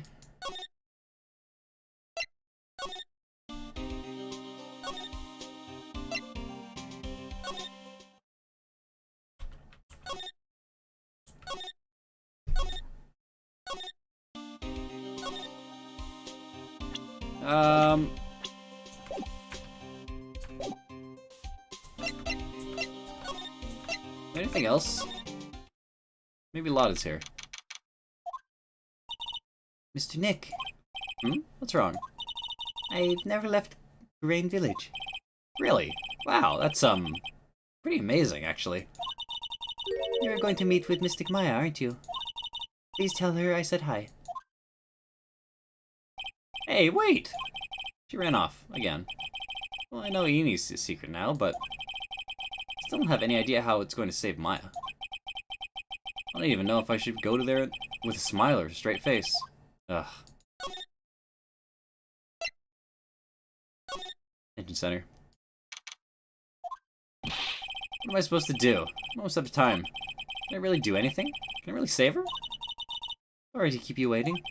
Huh? Must be Maya. Been a long time, hasn't it, Phoenix? That voice! Hey, Mia! Mia! Even without me being here, it looks like you've learned to stand on your own.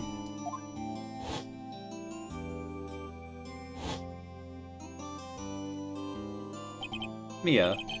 She's Maya's little sister, my mentor. She was top-notch defense lawyer, but a certain case forced her into retirement. But whenever I'm in trouble, she comes to help, just like this. Her spirit comes back from the other world, and borrows Maya's body for a bit. Phoenix, you can't make that kind of face in front of your client. A lawyer is someone who smiles no matter how bad it gets, and especially when it's bad. Mia, you can just smile at the end if you haven't been smiling the whole way here. In any case, the face you're making now is no face to show a client, Phoenix. But, so tell me all about it. I'm gonna guess that my sister is in a lot of trouble again. Yeah. Shot a man. Stabbed him first, but shot a man too. Told her everything about what happened the last 2 days. Mia closed her eyes, deep in thought, while she listened. I see. Mia, what am I supposed to do now? What am I supposed to do? It's pretty clear what a good lawyer does in this situation. And that is? Tell me, please. Believe in your convictions. And fight for the complete acquittal of your client.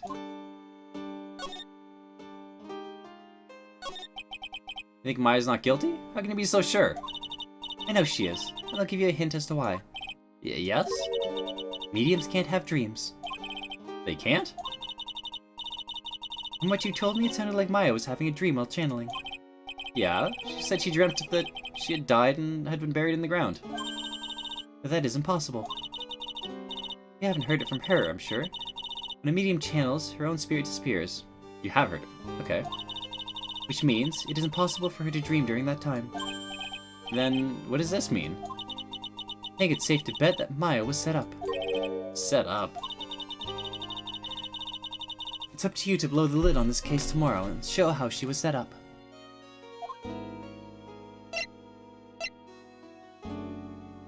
How am I supposed to prove her innocence when I have nothing to go on? If you're looking for a clue, it's already in your hands. It is? Just as it sounds, Phoenix, you already hold the key. Really? Come on, show me the key to this case. Key, huh? Alright, I'll show it to her. The key I hold.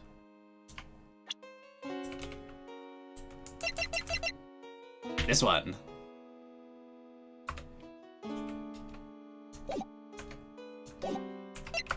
Present.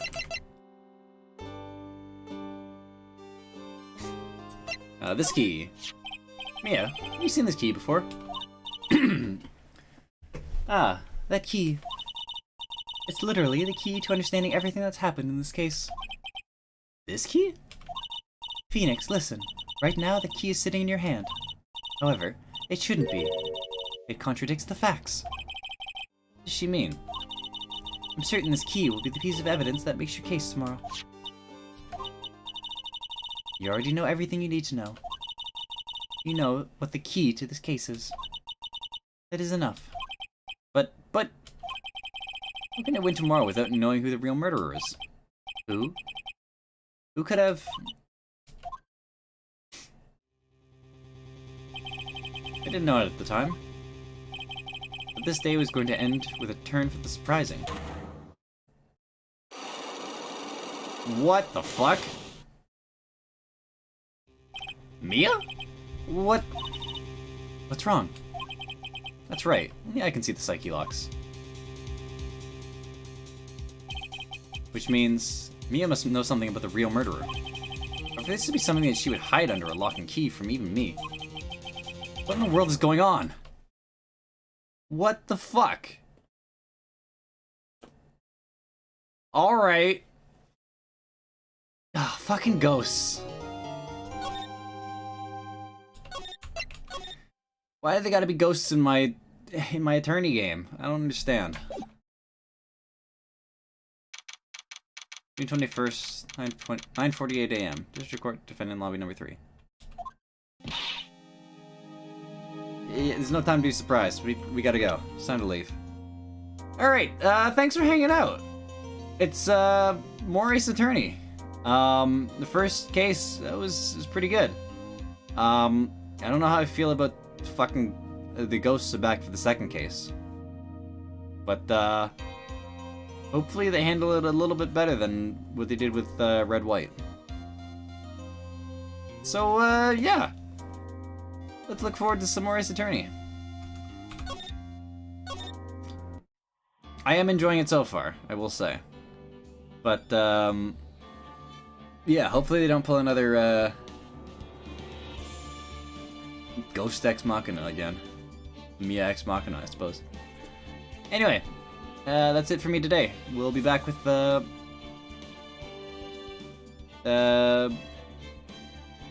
trial day number 1 for case number 2 tomorrow. Same bat time, same bat place.